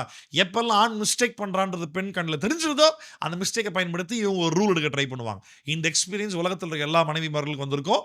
Never do that. Never do that. உன்னுடைய ஹஸ்பண்ட் எவ்வளோ படிச்சிருக்கான், உன் ஹஸ்பண்ட் எவ்வளோ எஜுகேட்டடாக இருக்கிறான், உன் ஹஸ்பண்ட் எவ்வளோ டேலண்டாக இருக்கான், உன் ஹஸ்பண்ட் எவ்வளோ ஹேண்ட்ஸமாக இருக்கிறான், உன் ஹஸ்பண்ட் எவ்வளோ எஃபிஷியண்ட்டாக இருக்கிறான், உன் ஹஸ்பண்டுடைய கெப்பாசிட்டி என்ன, உன் ஹஸ்பண்ட் பேக்ரவுண்ட் என்ன, உன் ஹஸ்பண்ட் ஃபிசிக்கலாக, மென்டலாக, ஸ்பிரிச்சுவலாக, பிப்ளிக்கலாக, வேர்பலாக, மெமரைஸ்டாக, எவ்வளோ ஸ்ட்ரென்த்தாக, எவ்வளோ வில் பவர் இருக்கிறான். None of this questions matters. இது எந்த கேள்விகளும் சம்மந்தமே கிடையாது. No matter who your husband is, subject your self to husband. அவ்வளோதான். நான் தான் சபையில் ஒரு முறை எடுக்கும்போது நான் சொன்னேன், மனைவிமார்கள் புருஷனுக்கு கீழ்ப்படி. ஏன் அப்படின்னா அவன் எவ்வளோ தாளந்தா சிறப்பாக திறமையாக இருக்கிறான்றதுனால கீழ்ப்படிய போகிறது இல்லை. என் புருஷன்ற ஒரே காரணத்தை கீழ்ப்படுகிறேன், அவ்வளோதான். கர்த்தர் சொன்னார்ன்றனால கீழ்ப்படுகிறேன், அவ்வளோதான். நான் என் புருஷனுக்கு ஈக்குவலாக இருக்கிறேன். எந்த விதத்திலையும் துளியளவுலும் நான் என் புருஷனை விட குறைஞ்சவன் கிடையாது. ஆனாலும் ஆண்டவர் இப்படி ஒரு காரியம் சொல்லியிருக்கிறாரு. So I obey to the word of God. அவ்வளோதான், முடிஞ்சு போச்சு. இன்னைக்கு நாட்டினுடைய அரசாங்கத்தினுடைய என்ன சொல்றது, ஃபினான்ஷியலாக நம்ம அரசாங்கம் நம்ம நாட்டை வந்து கரெக்டாக நடத்துறது இல்லைன்ற காரணத்தால தான் இன்னைக்கு வந்துட்டு வருமானம் பத்தலைன்ற ஆணும் பெண்ணும் 2 பேரும் வேலைக்கு போக வேண்டியதாக இருக்குது. ஒன்று. 2வது காரணம் என்ன அப்படின்னா, நமக்கு ஆசைகள் அதிகமாகி இன்னும் சம்பாதிக்கணும், இன்னும் நிறைய சம்பாதிக்கணும், இன்னும் நிறைய வேணும், இதுவே பத்தலை, இதுவே தேவைக்கு பத்தலைன்ற காரணம், அந்த ஆசை அதிகமாகறனாலையும் 2 பேரும் வேலைக்கு போக வேண்டியதாக இருக்குது. பிப்ளிக்கலாக சொல்லட்டுமா, வசனத்தின்படி உண்மையாக சொன்னால் ஒரு ஆண் தன் குடும்பத்தை சரியாக நடத்த வேண்டும், பெண் வேலைக்கு போகவே கூடாது. அதுதான் பாயிண்ட்டு. அப்படின்னா பெண் வேலைக்கு போகக்கூடாது நீங்கள் யாரும் ரூல் போட போகிறது இல்லை. அந்த சுதந்திரமாக அந்த வாய்ப்பு எல்லாருக்குமே உண்டு. ஏன்னா எல்லாருமே ஈக்குவலாக தேவன் படைத்திருக்கிறாரு. கிருபையிலே எல்லாருமே ஆண்டவர் ஒரே மாதிரி தான் வச்சிருக்கிறாரு. அதில் எந்த பிரச்சனையும் கிடையாது. மனைவியானவள் தன் வீட்டிலிருந்து நல்லா கவனிங்க, ஒரு குழந்தையை பெற்றெடுக்கும் பொழுது ஒரு மதருக்கு தன் பாடியிலிருந்து, போன்ல இருந்து எவ்வளோ கால்சியம் ரெடியூஸ் ஆகுது தெரியுமா உங்களுக்கு? தெரியுமா? பிப்ளிக்கலாக பார்த்தா படைப்பின்படி பெண்கள் ஆர் வீக்கர் வெசல்ஸ், பலவீன பாண்டங்கள். அந்த பலவீன பாண்டங்கள்னு சொல்லியும் கூட அதன் மத்தியில் ஒரு ஃபிசிக்கலாக ஒரு குழந்தையை பெற்றெடுக்கும் பொழுது அதில் இருக்கக்கூடிய பாடிலி சேஞ்சஸ் என்ன, அதில் இருக்கிற மூட் ஸ்விங்ஸ் என்ன, அதுக்கப்புறம் வரக்கூடிய போஸ்ட்மார்ட்டம் டிப்ரெஷன் என்ன, எவ்வளவோ காரியங்கள் ஃபேஸ் பண்ணுறாங்க. ஒரு இன்ஃபீரியர் ப்ராப்ளம் இருக்குது, செக்யூரிட்டியாக இல்லாத ஒரு பயம் இருக்குது, எல்லாத்துலேயுமே ஒரு மாதிரி நர்வஸாக இருக்கக்கூடிய டைப் தான் பெண்கள். மென்மையானவர்கள், சாதுவானவர்கள். எல்லா பெண்களையும் சொல்ல முடியல, ஆண்டவர் படைச்ச படைப்பில் அதுதான் அப்படிதான். ஆமாம், அவ்வளோதான். They very delicate, they soft. இன்னைக்கு ஆண்களுக்கு பெண்கள் நாங்களும் சமமாக இருக்கோம், நீங்கள் பண்ணுறதெல்லாம் எங்களாலையும் பண்ண முடியும்னா எப்படி பண்ண முடியும் சொல்லுங்க? எப்படி பண்ண முடியும்? நாங்கள் ஃப்ளைட் ஓட்டுகிறோம். எத்தனை பெண்கள் ஃப்ளைட் ஓட்டுறாங்க, எத்தனை ஆண்கள் ஃப்ளைட் ஓட்டுறாங்க சொல்லுங்க?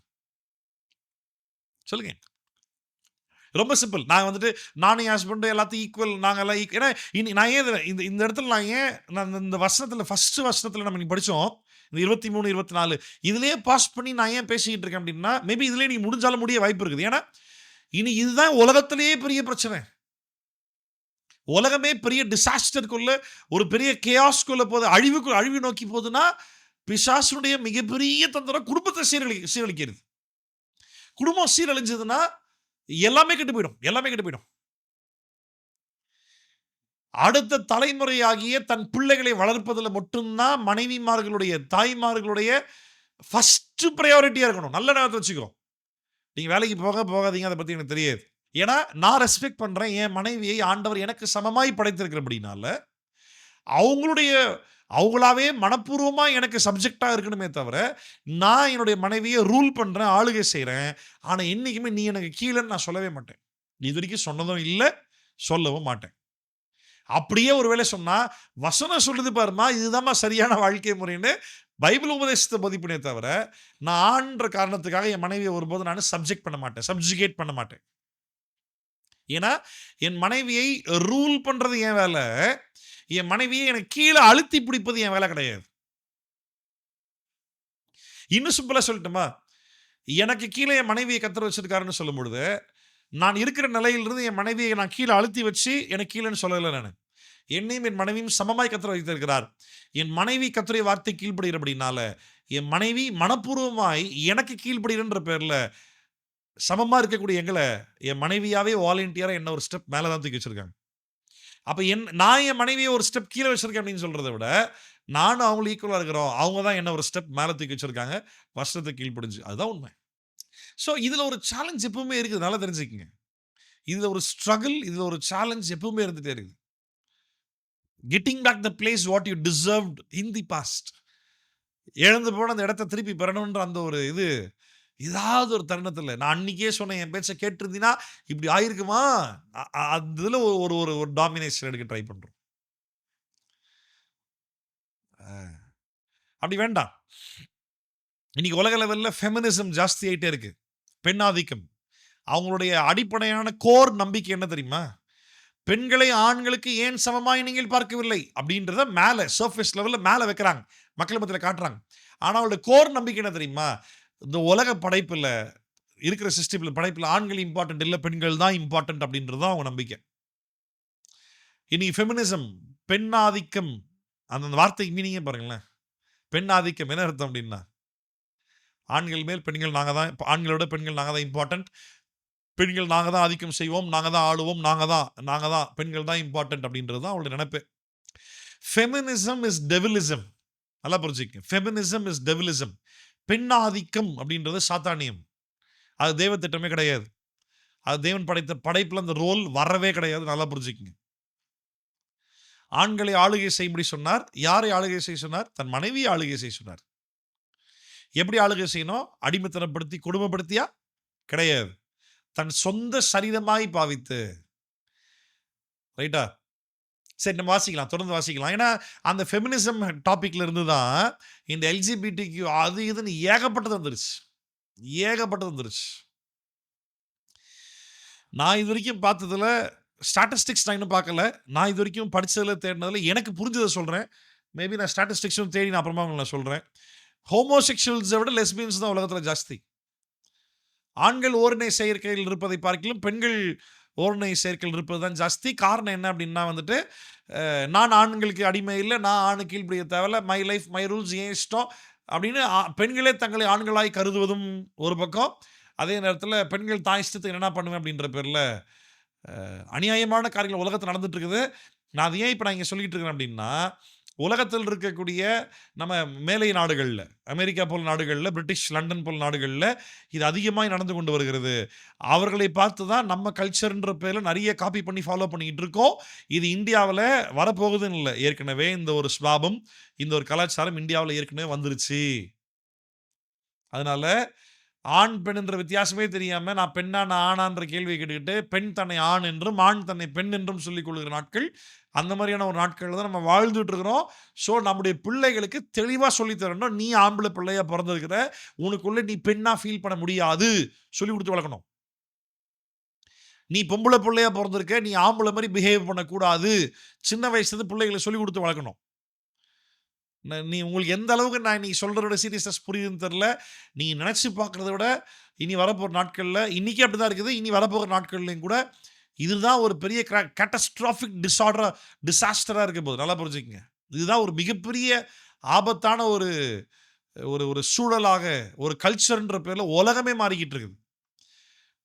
அதாவது சினிமான்ற ஒரு காரியத்தை பிசாசு நல்லா பயன்படுத்தி, சினிமா மூலமாக ஓரின சேர்க்கை, ஓர்பால் ஓரினப்பால் திருமணங்கள்லாம் தப்பு இல்லைன்ற பேரில் சினிமாவில் எடுத்துக்கிட்டு இருக்காங்க நிறைய பேர். ஒற்றுக்கொள்ள முடியாது. அது மூலமாக நைஸாக மக்கள் மத்தியில் சிந்தனைகளில் பிசாசு பயங்கரமாக ஊடுருவிக்கிட்டு இருக்கான். ஏற்றுக்கொள்ள முடியாது, நாம் இதை ஏற்றுக்கொள்வது இல்லை. அதனால பெண்கள், மனைவிமார்கள், தாய்மார்கள் வீட்டில் பிள்ளைகள் கிட்ட இந்த மாதிரியான காரியங்களை குறித்து பேசுங்க, சொல்லி கொடுத்து வளங்க, சத்தியத்தை போதிங்க. பப்ளிக்ல மக்கள் மத்தியில் பேசுங்க. ஆண், பெண் என்ற 2 ஜெண்டரை தவிர்த்து வேற ஜெண்டர் இல்லை. சொல்லிக் குடுத்து வளர்க்கணும்.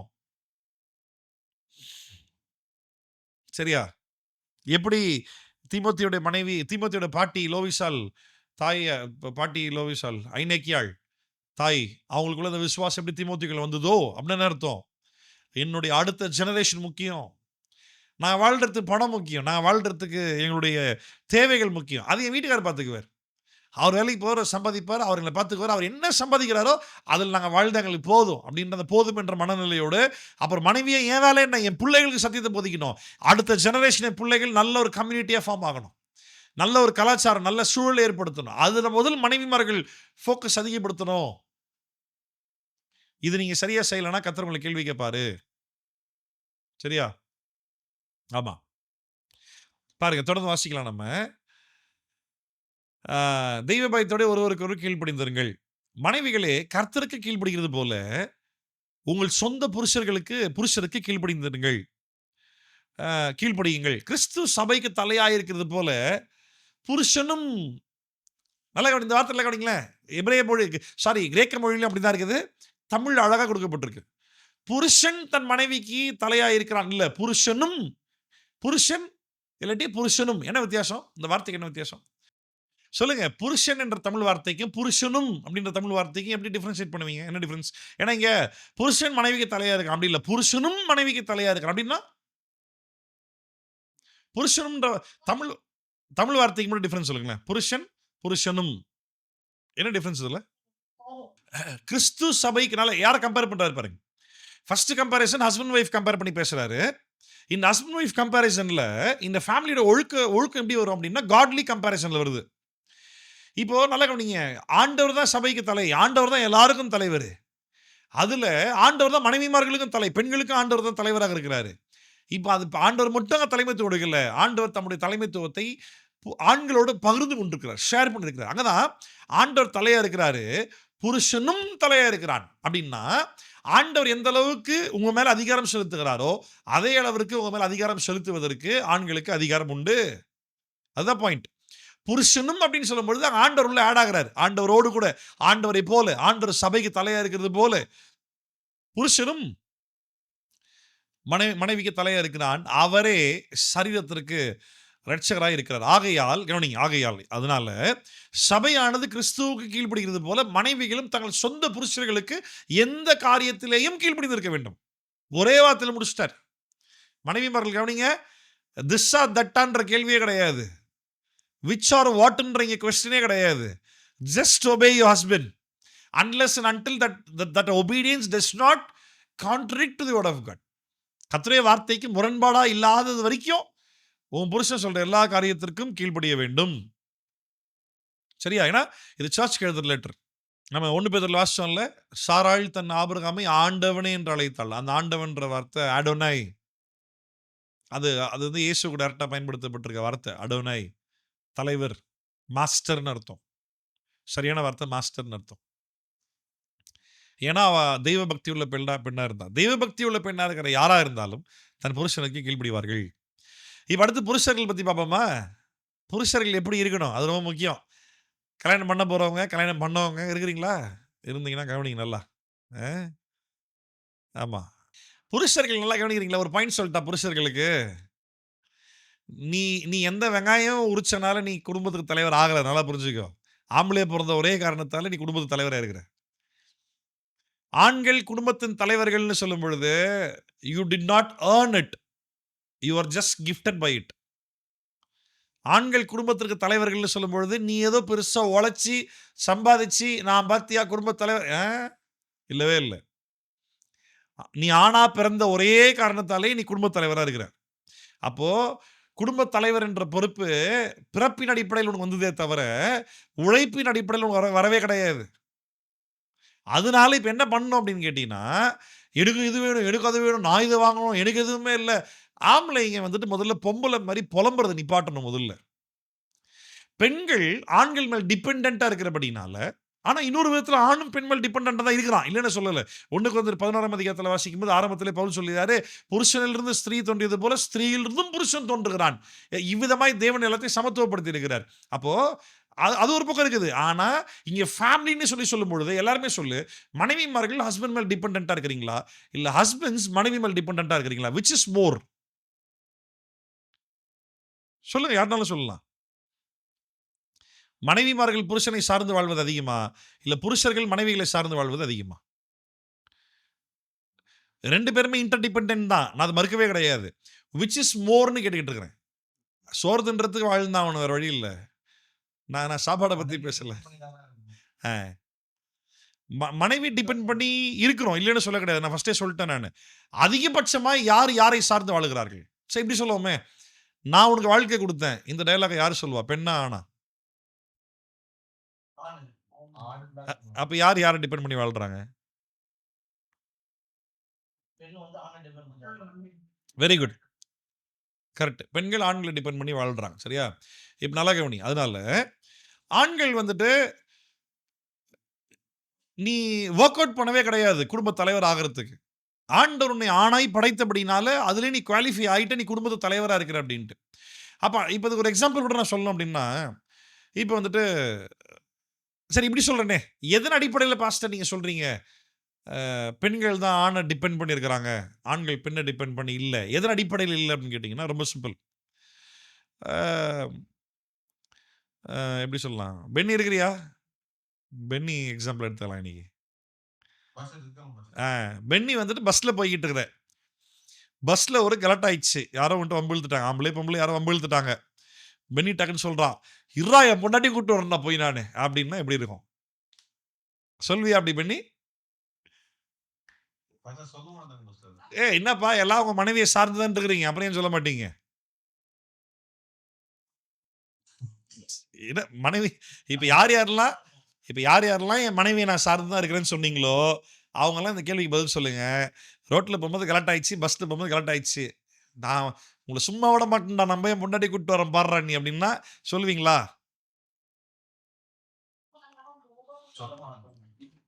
ஸோ அதன் அடிப்படையில் தான் சொல்றேன், அந்த ஆளுகைத்துவம், அந்த ரூலிங், அந்த அந்த அந்த டொமினியன், அது வீட்டில் மட்டும் இல்லை வெளியிலையும் கூட ஆண்களுக்கு அது ஆண்டு கொடுத்துருக்கிறாரு. அது வந்துட்டு நேச்சுரல்லையே இயல்பாக வந்திருக்கு.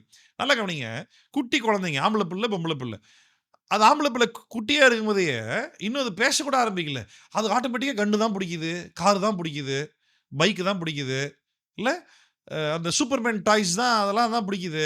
பொம்பளை பிள்ளைய பாரு, அதுக்கு வந்துட்டு மேக்கப் செட்டு தான் பிடிக்கும், கிச்சன் திங்ஸ் தான் பிடிக்கும், இல்லை பார்பி டால் தான் பிடிக்கும். ஏதாவது ஆம்பளை பிள்ளைங்க எங்கேயாவது பார்பி டாலை கட்டி பிடிச்சி தூங்குறத பார்த்துக்கிறியா? குழந்தையிலே சொல்ல நீ வேணா. அப்ப இதெல்லாம் வந்துட்டு சொல்லி கொடுத்து திணிக்கப்பட்டு வந்த காரியம் அல்ல, படைப்புல இருந்து இதெல்லாம் இயற்கையா வந்த காரியம். இல்ல அவங்க அப்பா அம்மா பார்த்து வளர்றாங்கன்னா வீட்டில் எல்லா தாய்மாரெல்லாம் பார்பி டாலை பிடிச்சா கட்டி பிடிச்சி தூங்கிடுறீங்க, இல்லை ஓவரா மேக்கப் போட்டு இருக்கிறீங்க, அதை பார்த்து பிள்ளைங்க வளர்றதுக்கு கிடையாது. அதெல்லாம் இயல்பா இயற்கையில வந்த காரியம். அதை யோசிங்க, நாங்க ஆண்களுக்கு சமமாக இருக்கிறோம், எங்களுக்கு யார் துணையும் தேவையில்லை, நாங்க எங்க வாழ்க்கையை பார்த்துக்குவோம் அப்படின்னு சொல்லக்கூடிய பெண்கள் யாரா இருந்தாலும், ஒரு ஹோட்டலுக்கு போறீங்க, நீங்களும் ஹஸ்பண்டும் போறீங்க, ஒன்னா சாப்பிட்ட பிறகு பில்லு வந்துட்ட பிறகு அந்த ஆம்பளை நீ பில்லை கட்டிடுமா அப்படின்னா என்ன பண்ணுவ? நீ எல்லாம் ஒரு ஆம்பளை, நீ எல்லாம் கேட்போமா கேட்க மாட்டோமா? இல்ல ரோட்ல போறீங்க, இதே தான், அதே சேம் பாலிசி தான். ரோட்ல போறீங்க, எவனோ ஒருத்த கிண்டல் பண்ணிட்டான், பெண்கள் தைரியமா சொல்லுங்க, என் வீட்டுக்காரர் ஒருவர் ராடே உனக்கு இருக்குறா, அவனுக்கு வீட்டில் வந்து அதை கம்ப்ளைண்ட்டாக வீட்டுக்கார்ட்ட சொல்லுவோமா சொல்ல மாட்டோமா? இல்லாட்டி என் வீட்டுக்காரெல்லாம் தேவையில்லை, நானே லைஃப்பை பார்த்துக்கிறேன் அப்படின்ட்டு ரோட்டில் கலண்டா பண்ணுற பசங்கிட்ட போய் ஒத்தையை கொத்த சண்டைக்கு நிற்பியா? ஒத்தையை கொத்த வந்தாலும் பரவாயில்ல, மொத்தமாக வந்தாலும் பரவாயில்ல, வாங்கடான்னு சண்டைக்கு நிற்போமா? கிடையாது. அப்போ அது இயற்கையிலிருந்து இயல்பாக இருக்குது. அப்போ நல்லா கவனிங்க, ஆண்கள் அநேக நேரம் பெண்களை போல இந்த புலம்புற சுவாபம் இருக்கக்கூடாது. உங்களுக்காக தான் வேலைக்கு போகிறேன், உங்களுக்காக தான் பார்க்குறேன், உன் பிள்ளைக்காக தான் பண்ணுறேன், நான் இவ்வளோ உழைக்கிறேன், இவ்வளோ கஷ்டப்படுறேன். டேய், அது உன் கடமைடா, that is your work, that is your responsibility, that is why you called for. அதற்காக தான் தேவன் அழைச்சிருக்கிறாரு. அதை தவிர்த்து உனக்கு வேலையே இல்லை, உன் பொண்டாட்டி முடியை பார்க்கறத தவிர்த்து இந்த உலகத்தில் வேலையே கிடையாது உனக்கு. Husband is the provider for the family. நல்லா புரிஞ்சுக்கங்க, ஆண்கள் நல்லா புரிஞ்சுக்கோ, husband is the provider for the family. ஆண்களுக்கு எந்த இன்ஃபீரியாரிட்டி காம்ப்ளெக்ஸும் கிடையாது. ஆண்களுக்கு எந்த ஒரு இல்லாட்டி ஆண்களுக்கு எந்த ஒரு இன்செக்யூர் ஃபீலிங்கும் கிடையாது. பெண்களுக்கு இன்செக்யூர் ஃபீலிங் இருக்கு. என் ஹஸ்பண்ட் கரெக்டாக பார்த்துக்குவாரா, என் வீட்டுக்காரனை கரெக்டாக ஹேண்டில் பண்ணுவாரா, இந்த புருஷன் இந்த ஆளை நம்பி என் வீட்டை விட்டு நான் போனேன்னா என்ன ஒழுங்காக சோறு போடுவானா, என்ன என்ன என்னை ப்ரொவைட் பண்ணுவானா, என்னை ப்ரொடெக்ட் பண்ணுவானா, இந்த எண்ணங்கள் எல்லாம் பெண்களுக்குள்ள தான் வரும். என்னைக்காவது ஆம்பளை யோசிக்கிறீங்களா? இவளை கல்யாணம் பண்ணிட்டு போனா எனக்கு சம்பாதிச்ச சோறு போடுவாளா அப்படின்னு எதனா ஆம்பளை யோசிச்சானா அவன் ஆம்பளே இல்லைன்ற நான், அவன் ஆம்பளே கிடையாது.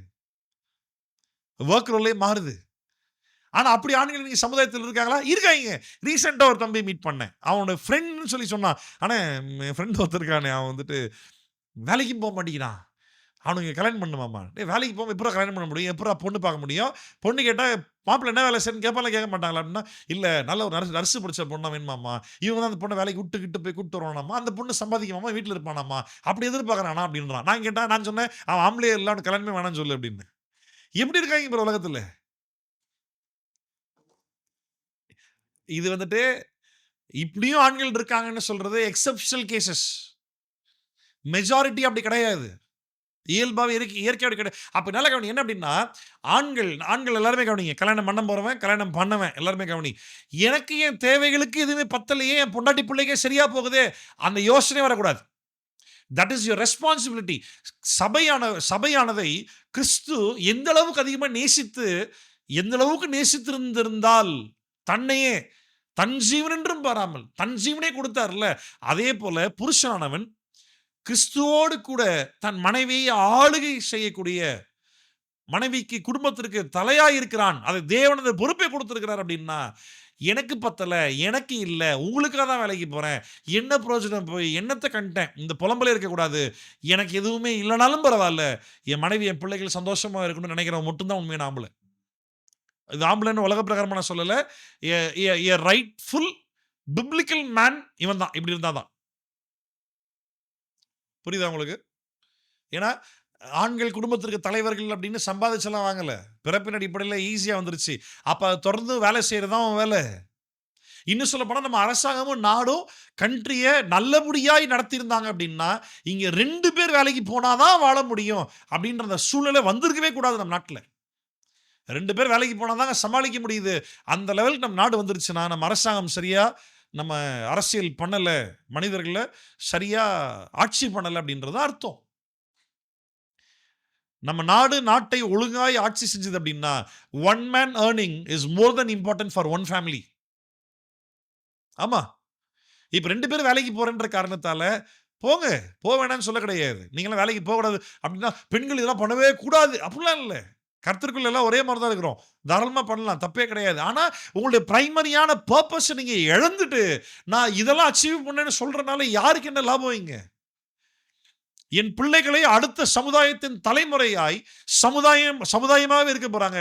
அவங்கள நான் ப்ராப்பரா ட்ரெயின் பண்ணலன்ற பட்சத்துல, அதை தாண்டி நான் போய் பைலட்டா ஃப்ளைட் ஓட்டிக்கிட்டு இருந்தேன். நான் நேவில வேலை செஞ்சேன். Who cares? What is the benefit out of it? அதனால என்ன லாபம் இருக்கு? என்ன நன்மை நடந்தது? ஒண்ணுமே கிடையாது. எந்த ஆம்பளையும் தன் மனைவியை அடிமைன்னு சொல்ல மாட்டான். எந்த ஆம்பளையும் தன் மனைவியை வந்துட்டு தேவையில்லைன்னு சொல்ல மாட்டான். நல்லா கவனி. ஆம்பளைங்களுக்கு இயல்பாவே வரும். தன் மனைவி மூஞ்சி தூக்கிட்டா உடனே சும்மா இருக்க முடியாது. உடனே காம்ப்ரமைஸ் பண்ண ஓடும். போய் கேட்கும். எ யா பிறந்ததிலிருந்து தன் அம்மா கிட்ட கூட சாரி கேட்காத ஒரு ஆம்பளை தன் பொண்டாட்டிட்ட சாரி கேட்பான். தெரியுமா? யாருன்னா கவனிக்கிறீங்களா? யாருக்காவது புரியுதா நான் சொல்றது? ஆமா. வெளிய கெத்தா இருப்பான். கேர்ள் ஃபிரெண்டுன்னோன அப்படியே ஐயோ! அப்படியே மெழுகா உருகிடுவாய்ங்க அப்படியே உடனே. அது வந்துட்டு தட் இஸ் கரெக்ட். ஆமா. தன் மனைவிய வந்துட்டு ராணி மாரி பார்த்துக் கொள்ளக்கூடிய ஆண், அதே நேரத்துல தன்னை பெரிய ராணியா கன்சிடர் பண்ணாம, தன் புருஷனை ராஜாவாய் அலங்கரித்து பார்த்துக் கொள்ளக்கூடிய மனைவி. Both has to come mutually. 2ம் சமமா வரணும். 2ம் இயல்பா வரணும். 2ம் வந்துட்டு ஆட்டோமேட்டிக்கா வாலண்டியரா வரணும் தானா அப்படியே. That is biblical man. That is a biblical women. அது ரொம்ப முக்கியம்.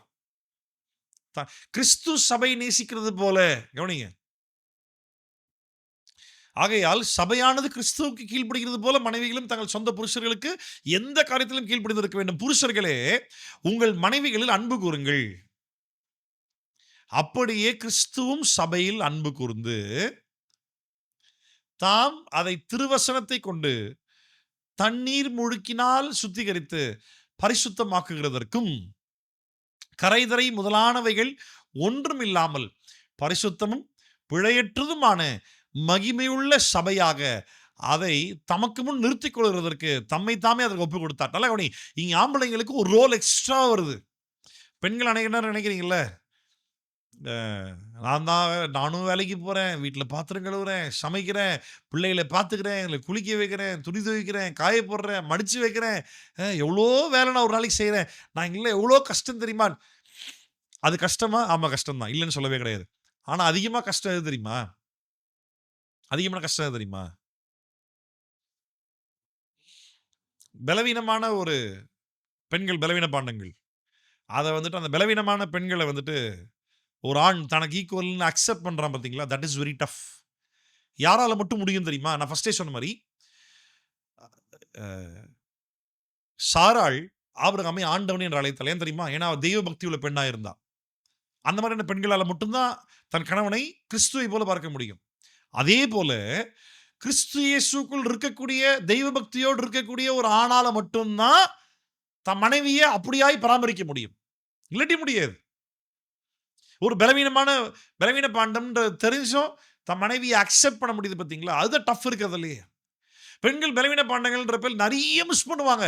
அந்த மிஸ்டேக்ஸை மன்னிச்சு இல்ல அவங்கள தனக்கு ஈக்குவலா அகைன் அக்செப்ட் பண்றாங்க பார்த்தீங்களா?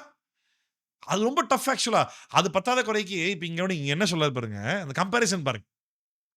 புருஷர்களே உங்கள் மனைவிகளில் அன்பு கூறுங்கள், அப்படியே கிறிஸ்துவும் சபையில் அன்பு கூர்ந்து. கம்பேரிசன் பார். கிறிஸ்து சபை மேல எந்த அளவுக்கு அன்பா இருந்தாரோ அந்த அளவுக்கு புருஷர்கள் தன் மனைவி மேல அன்பா இருக்கணும். அன்பா இருந்துன்றது, அன்புன்றது என்ன சொல்றது?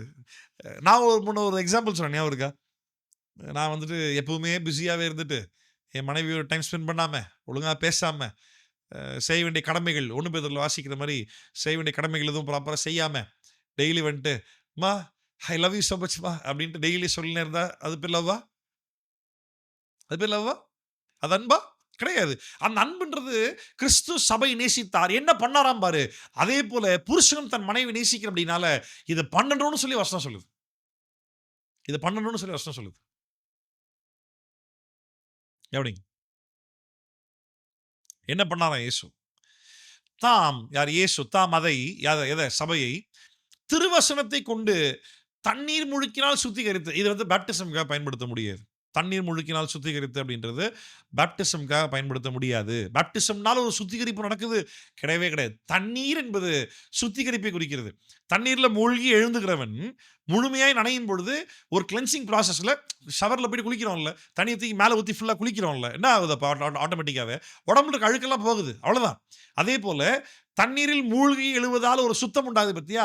அந்த மாதிரியான ஒரு சுத்தத்தை தம்முடைய திருவசனத்தால் கொடுக்குறாராமா. அந்த வசனம் நல்ல கவனி. பேப்டிசம் பத்தி இது பேசவே கிடையாது. ஞானஸ்நானத்தை பத்தி இது பேசவே கிடையாது.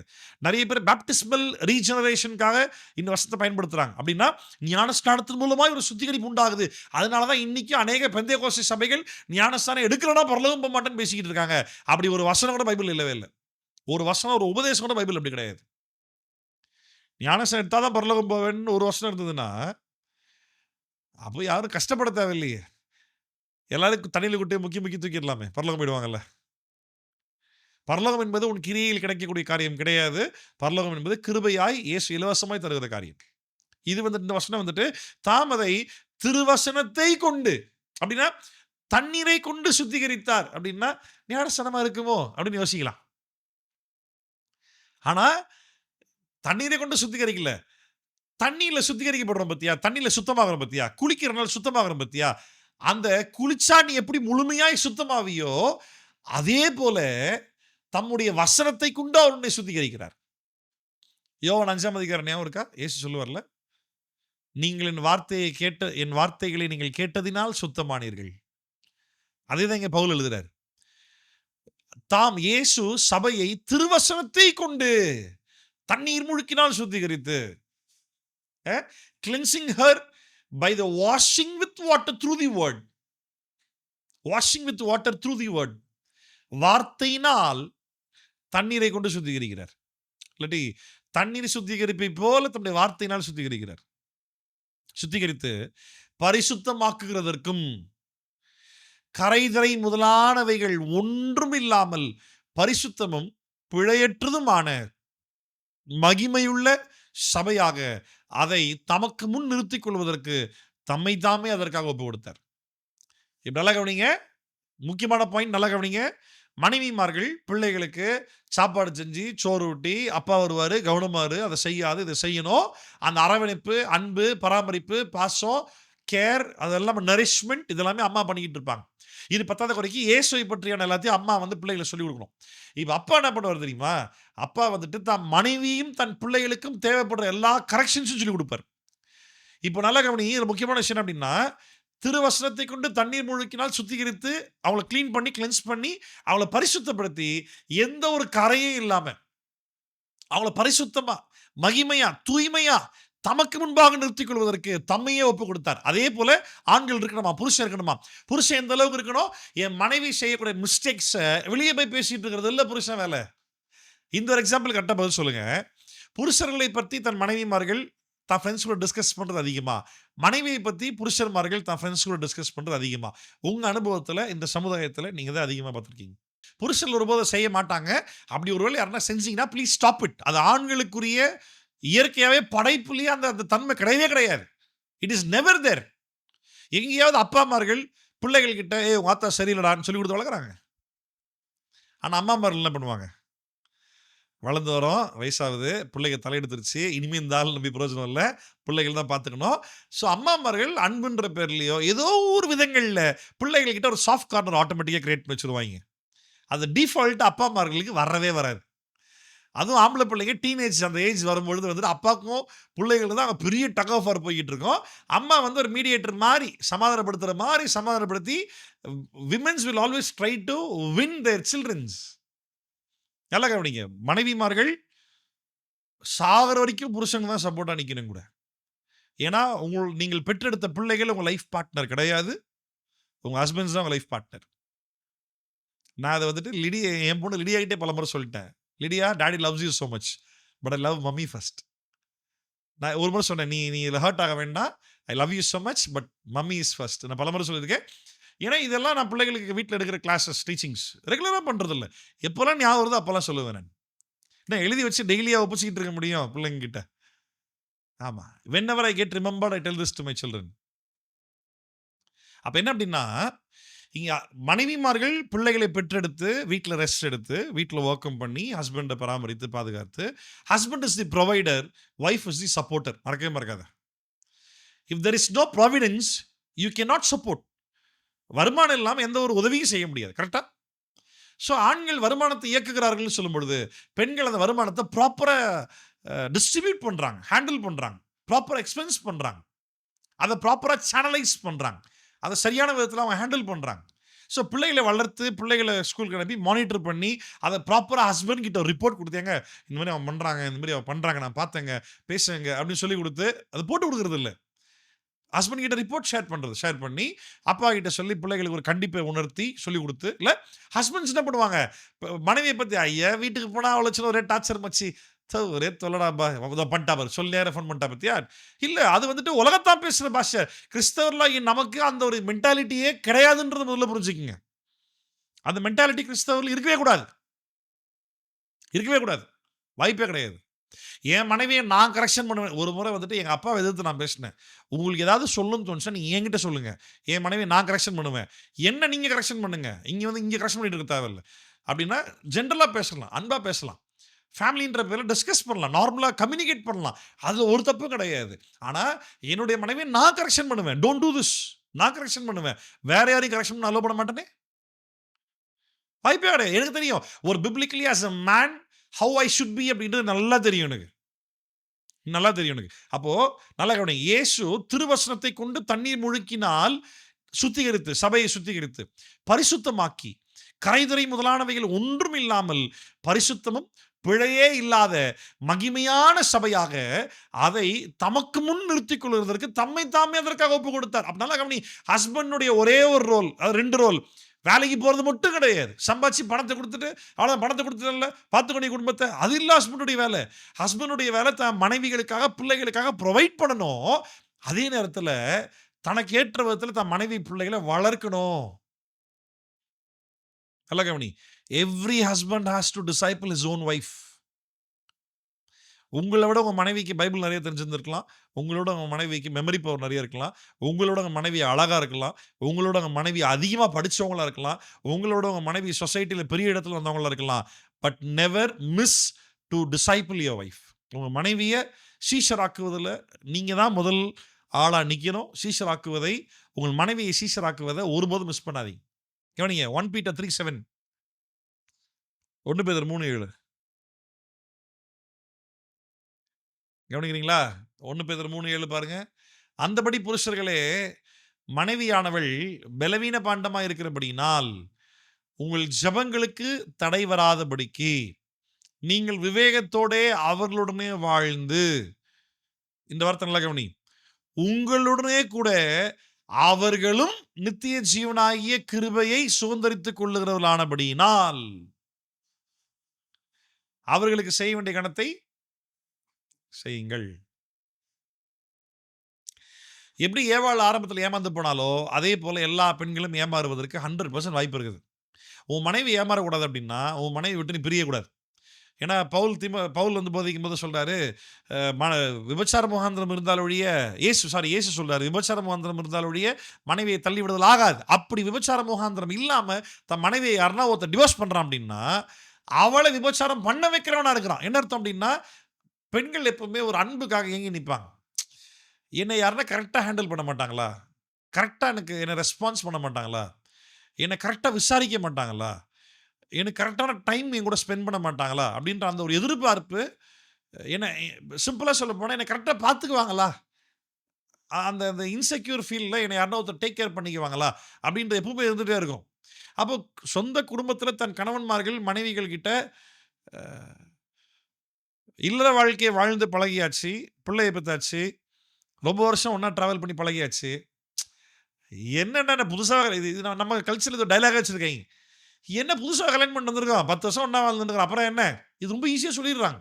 அது தப்பு, அப்படி சொல்லக்கூடாது. ஒவ்வொரு நாளும் புதுசாக வாழ்கிற மாதிரி வாழணும். ஒவ்வொரு நாளும் புது தம்பதிகள் போல தான் ஒரு ஹேண்டில் பண்ணணும்.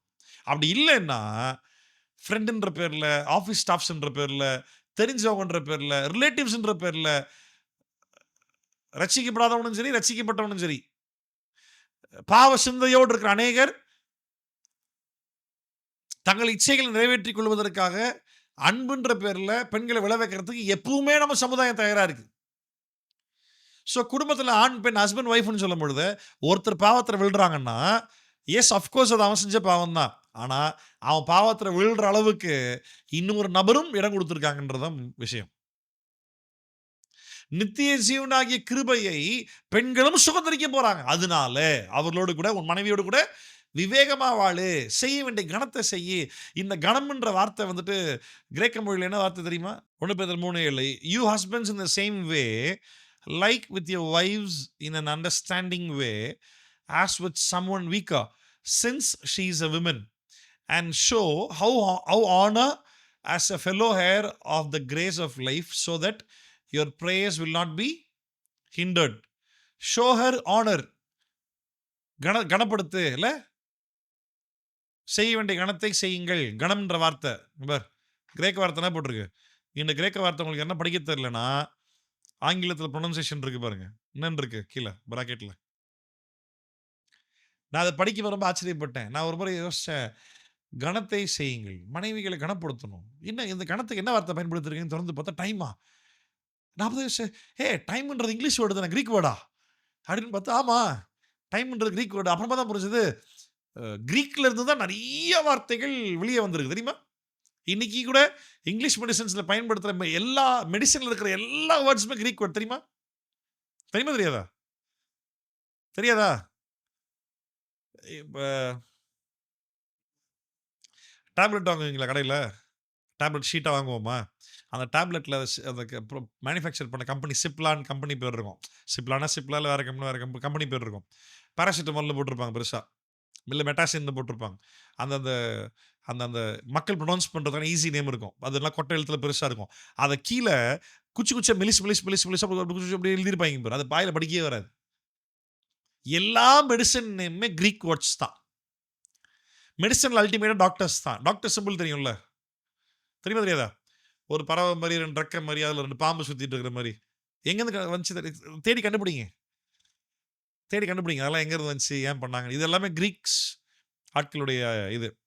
டைம் அப்படின்றத அப்ப கவனிங்க. அப்போ ஹானர் யுவர் வைஃப் அப்படின்றப்போ, how can I honour my wife? என்னோட மனைவியை கிறிஸ்து சபையை கனப்படுத்துறது போல, சொந்த புருஷன் தன் மனைவியை கனப்படுத்த வேண்டும். எப்படி கனப்படுத்த வேண்டும் அப்படின்னு கேட்டீங்கன்னா, நேரத்தை செலவு செய்வது நீங்கள் அவர்களுக்கு செய்யக்கூடிய கணம். சரியா? Spending time with your wife is very very important. எப்படி கிறிஸ்து சபைக்கு நேரத்தை ஸ்பெண்ட் பண்றாரு? என்னைக்காவது ஏசப்பா சபையாராகிய நம்ம இயேசுவை தேடி ஆண்டவரேன்னு கூப்பிட்ட பொழுது டைம் இல்லை பிஸின்னு சொல்லியிருக்காரா? எப்பவுமே ஆண்டவர் நமக்கு அவைலபிளா அப்ரோச்சபிளா இருக்கிறார். சபையாராகிய நமக்கு Jesus is always available, always approachable. எப்பவுமே எட்டக்கூடிய தூரத்தில் தான் இருக்கிறார். எப்பவுமே நமக்காகவே அவர் இருக்கிறார். அவர் இல்லைன்னு இல்லவே இல்லை. அதே போல புருஷனானவன் தான் மனைவிய கரைதரை இல்லாதவர்களாய், குற்றம் இல்லாதவர்களாய், அவங்கள பரிசுத்தப்படுத்த, அவங்களுக்கு ஊழியம் செய்ய, அவங்களுக்கு அவங்க ஒன்று ஒத்தாசையா இருக்கிறது போல நீயும் ஒரு விதங்களில் ஒத்தாசையா இரு.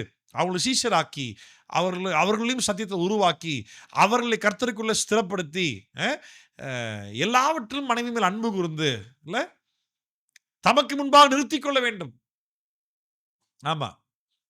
தன் மனைவியை யாராவது ஆண்கள் யாராவது தன் மனைவியை ஏதோ லூசு ஒரு அளவு புரிஞ்சு தொலைய மாட்டேங்கி அப்படின்னு உனக்கு தோணுது அப்படின்னா, நீ தான் உன் பொண்டாட்டி இன்னும் லூசாவே வச்சுருக்கிறன்றது அர்த்தம். ஏன்னா பலவீனமாக இருக்கக்கூடிய தன் மனைவியை எல்லா விதத்திலும் பலப்படுத்தும்படிக்காய் மாற்றுவது தனக்கு புருஷனாகிய நம்முடைய கடமை, வேலை, ஊழியம்.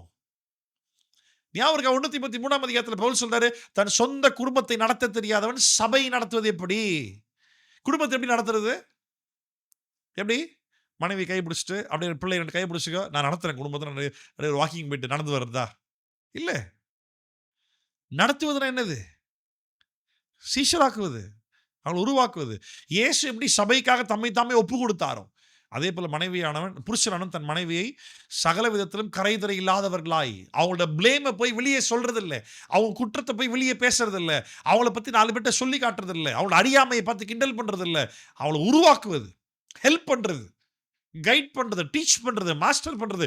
இது எல்லாமே ரூலிங் குள்ள வருது தெரியுமா? as a husband if you want to rule your wife, better you learn to teach your wife. ஒரு புருஷனாவும் மனைவி நீ ஆளுகை செய்யணும்னு நினைச்சீங்கன்னா, அப்ப கண்டிப்பா மனைவிக்கு போதிக்க கத்துக்கோ. ஏன்னா 1 பேதுரு 3 அதிகாரத்துல பார்த்தோம், மனைவி புருஷனுக்கு போதிக்க கூடாது.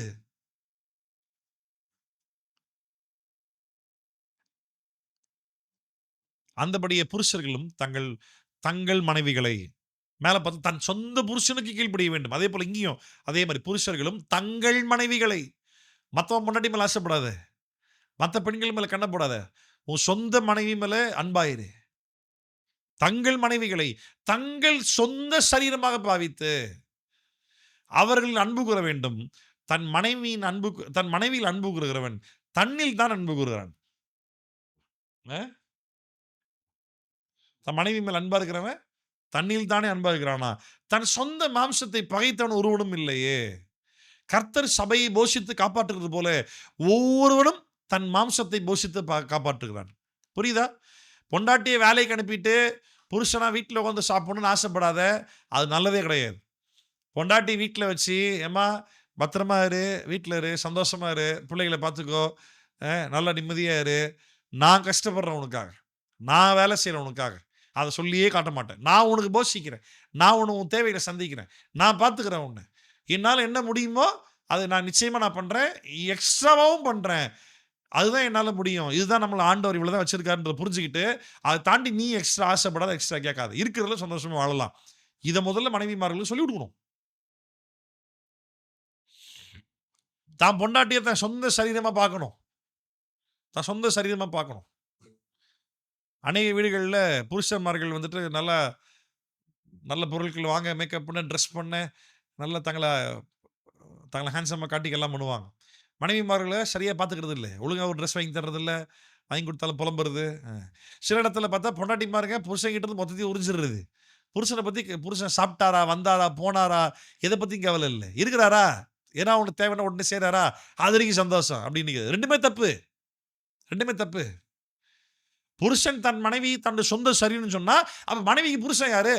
அந்நிய சரீரமா? அதே சொந்த சரீரம் தான். அப்போ நல்லா கவனி, புருஷன் பொண்டாட்டி 2 பேரும் நான் சாப்பிடும்போது என் பொண்டாட்டி சாப்பிட்டாலான்னு யோசிக்கணும். நான் ஒரு பொருள் வாங்கும்போது என் பொண்டாட்டிக்கு தேவைன்னு யோசிக்கணும். அதே போல மனைவிமார்கள் என் புருஷன் சாப்பிட்டாரா, அவர் அது நம்ம கல்ச்சர்ல ரொம்ப சூப்பர் தெரியுமா? மனைவிமார்கள் தன் புருஷனுக்கு முதல்ல சாப்பாடு கொடுத்து, ஏன்னா he is my provider, he is my Lord. அவங்களுக்கு சாப்பாடு கொடுத்து, அவங்கள சாப்பிட வச்சு, கூட உட்காந்து பரிமாறி, அ ஆமா. அவங்க கூட சேர்ந்து இவங்களும் ஒண்ணா அப்புறம் சாப்பிட்டு, நீங்க சாப்பிட ஆரம்பிங்க, சாப்பிடுங்க. போதுமா சாப்பிடுங்க. ஒரு ரவுண்ட் சாப்பிடுங்க. ஆமா. 2வது முறை சாப்பாடு பரிமாறிட்டு, அவங்க கூட சேர்ந்து கூட உட்காந்து சாப்பிடுறது. எவ்வளோ சூப்பர்ல! இல்லாட்டி சாப்பாட ஒண்ணா சேர்ந்து செஞ்சுட்டு, எல்லாம் ஒண்ணா உட்காந்து, ஒண்ணா பரிமாறி, ஒண்ணா சாப்பிடுறது. எவ்வளோ சூப்பரான விஷயம் அதெல்லாம். இனி இந்த மிஷின் வேர்ல்டு, பிஸி வேர்ல்டுன்ற பேர்ல, அவன் தனித்தனியா, ஒரே வீட்டுக்குள்ள தனித்தனியா வாழ்ந்துட்டு இருக்காங்க எல்லாருமே. எப்படி இருக்குது பாரு. அல்டிமேட்டா we are just missing the life itself. வாழ்க்கையவே மொத்தமா இழந்துட்டு, எத நோக்கி ஓடுறோம்? எதுக்காக ஓடுறோம்? யாருக்காக ஓடுறோம்? இவ்வளோ ஓடி என்ன பண்ண போறோம்? புரியல. தன் சொந்த மாம்சத்தை பகைத்தவன் ஒருவனும் இல்லையே. கர்த்தர் சபையை போஷித்து காப்பாற்றுவது போல, ஒவ்வொருவனும் தன் மாம்சத்தை போஷித்து காப்பாற்றுகிறான்.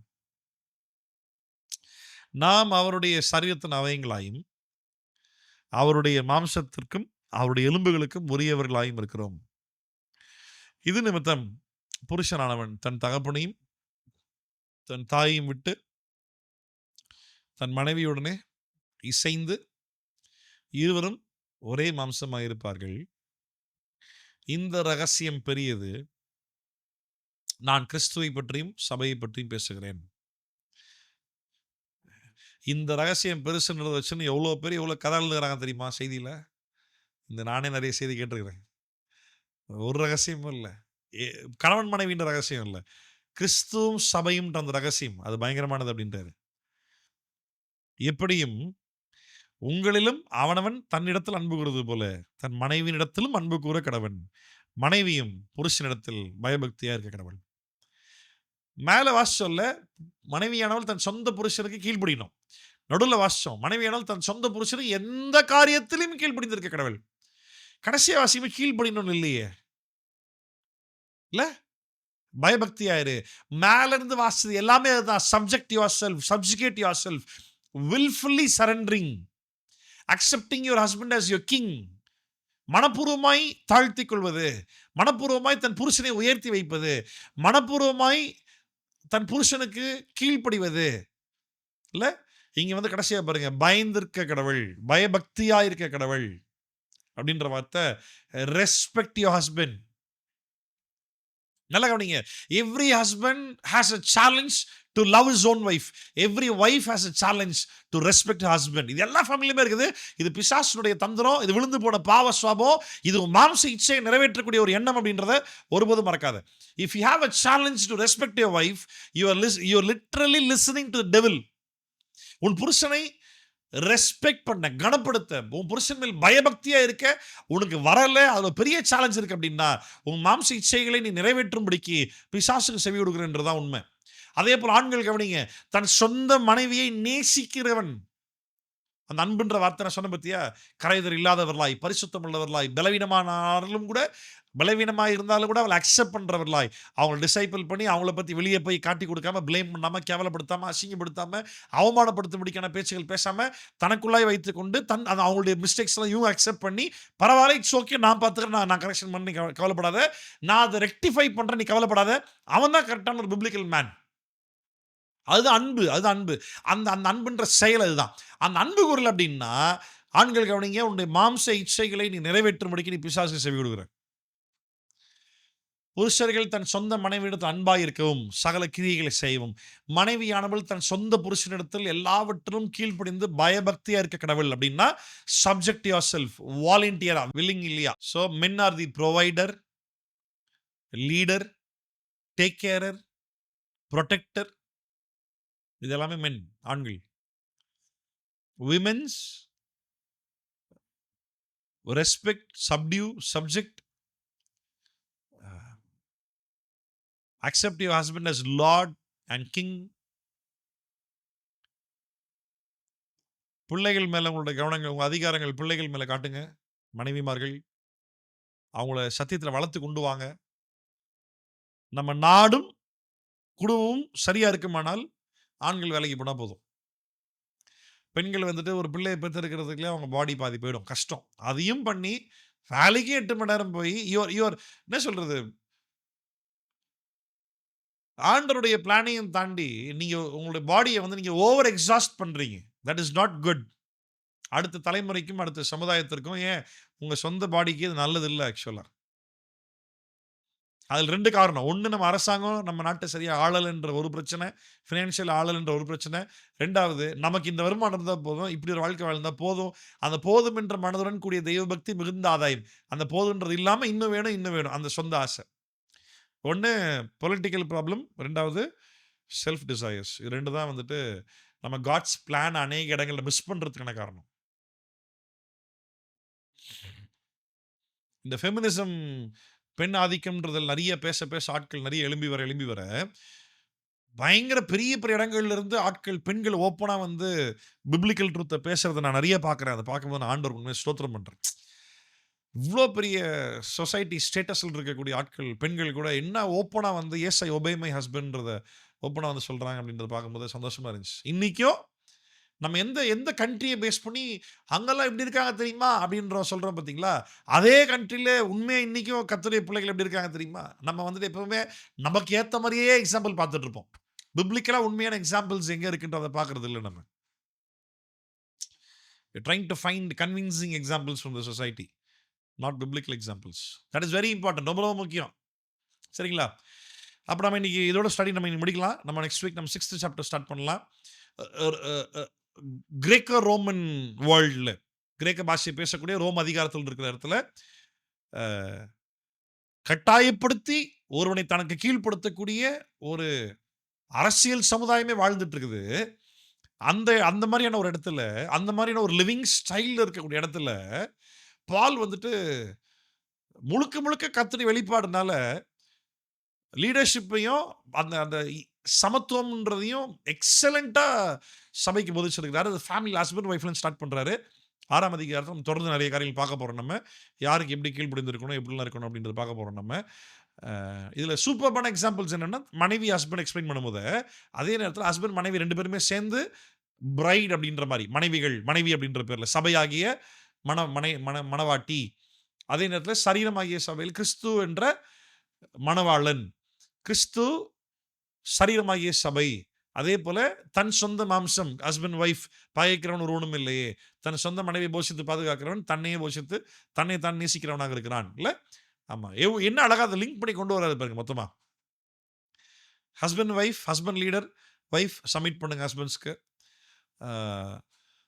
எந்த விதத்துலையும் அவங்கள ஓவர்டேக் பண்ணவோ, டாமினேட் பண்ணவோ, மெயினாக ரூல் பண்ண ட்ரை பண்ணாதீங்க. அந்த ரூலுக்குள்ளே 4 வார்த்தைகள் சொன்னேன், ஞாபகம் இருக்குன்னு விசுவாசிக்கிறேன். ஹஸ்பண்ட்ஸை ரூல் பண்ண ட்ரை பண்ணாதீங்க. அதுக்கு மாறாக ஹஸ்பண்ட்ஸுக்கு விட்டு கொடுக்க ட்ரை பண்ணுங்க, ஒபே பண்ண ட்ரை பண்ணுங்க. இயேசுவை பார்க்குற மாதிரி உங்கள் ஹஸ்பண்டை பாருங்க. If your husband is a biblical man அப்படின்னா ரசிக்கப்பட்டவனாக இருந்தால் போதும், அவ்வளோதான். ரொம்ப பைபிள் ஸ்காலரை எதிர்பார்க்காதீங்க. பிப்ளிக்கல் மேனாக இருந்தால் இயேசுவை பார்க்குற மாதிரி ஹஸ்பண்ட்ஸை பார்க்க ட்ரை பண்ணுங்க. புருஷர்கள் மனைவிகளை நேசிக்க தயாராகிக்கும்.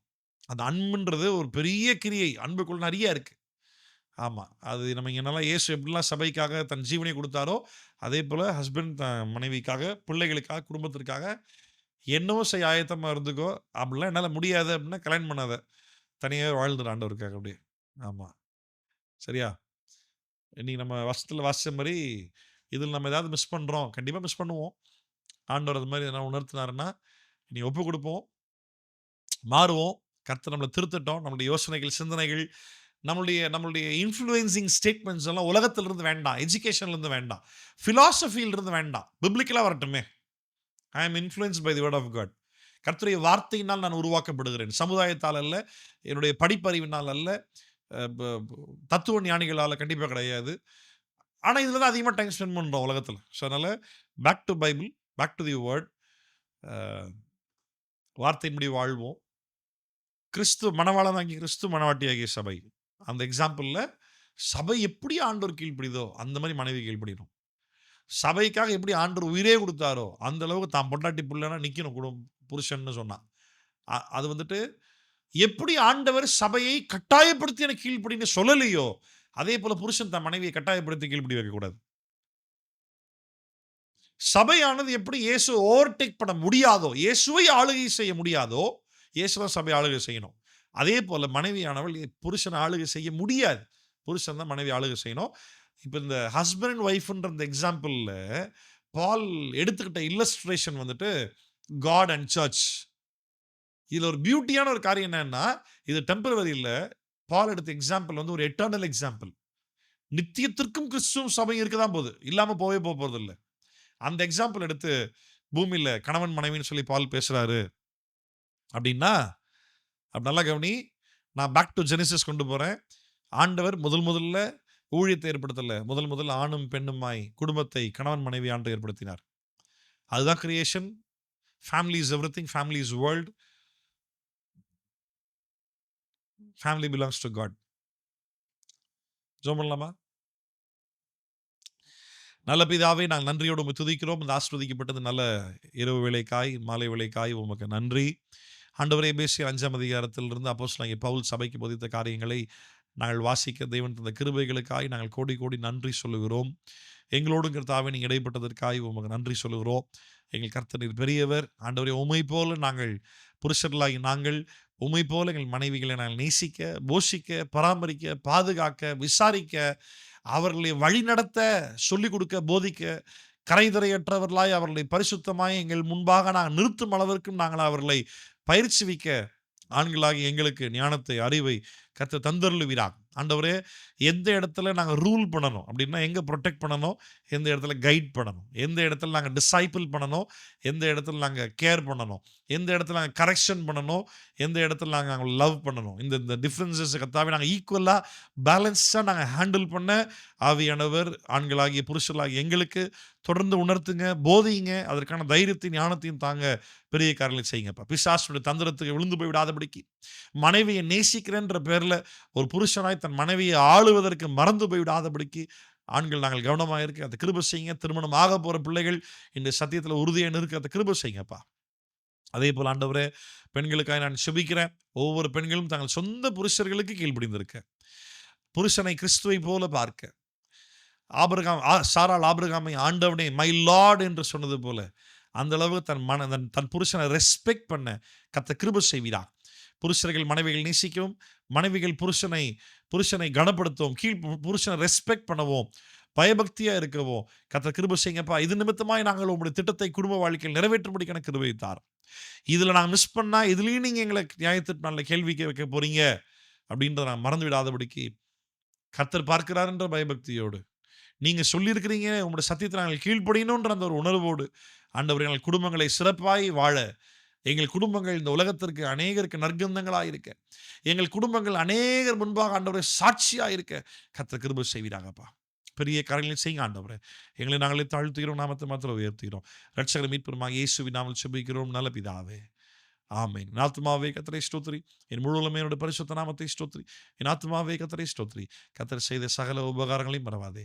அவன் அக்கிரமங்களை எல்லாம் மன்னித்து, நோய்களை எல்லாம் குணமாக்கி, பிராணனை அழிவுக்கு விலக்கி மீட்டு, கிருபையினாலும் இரக்கத்தினாலும் முடிசூட்டி, நன்மையினால் வாயை திருப்தி ஆக்குகிறார். கழுகுக்கு சமானமாய் உன் வயதை திரும்ப வாழ வைது போல் ஆக்குகிறார். ஆமென்.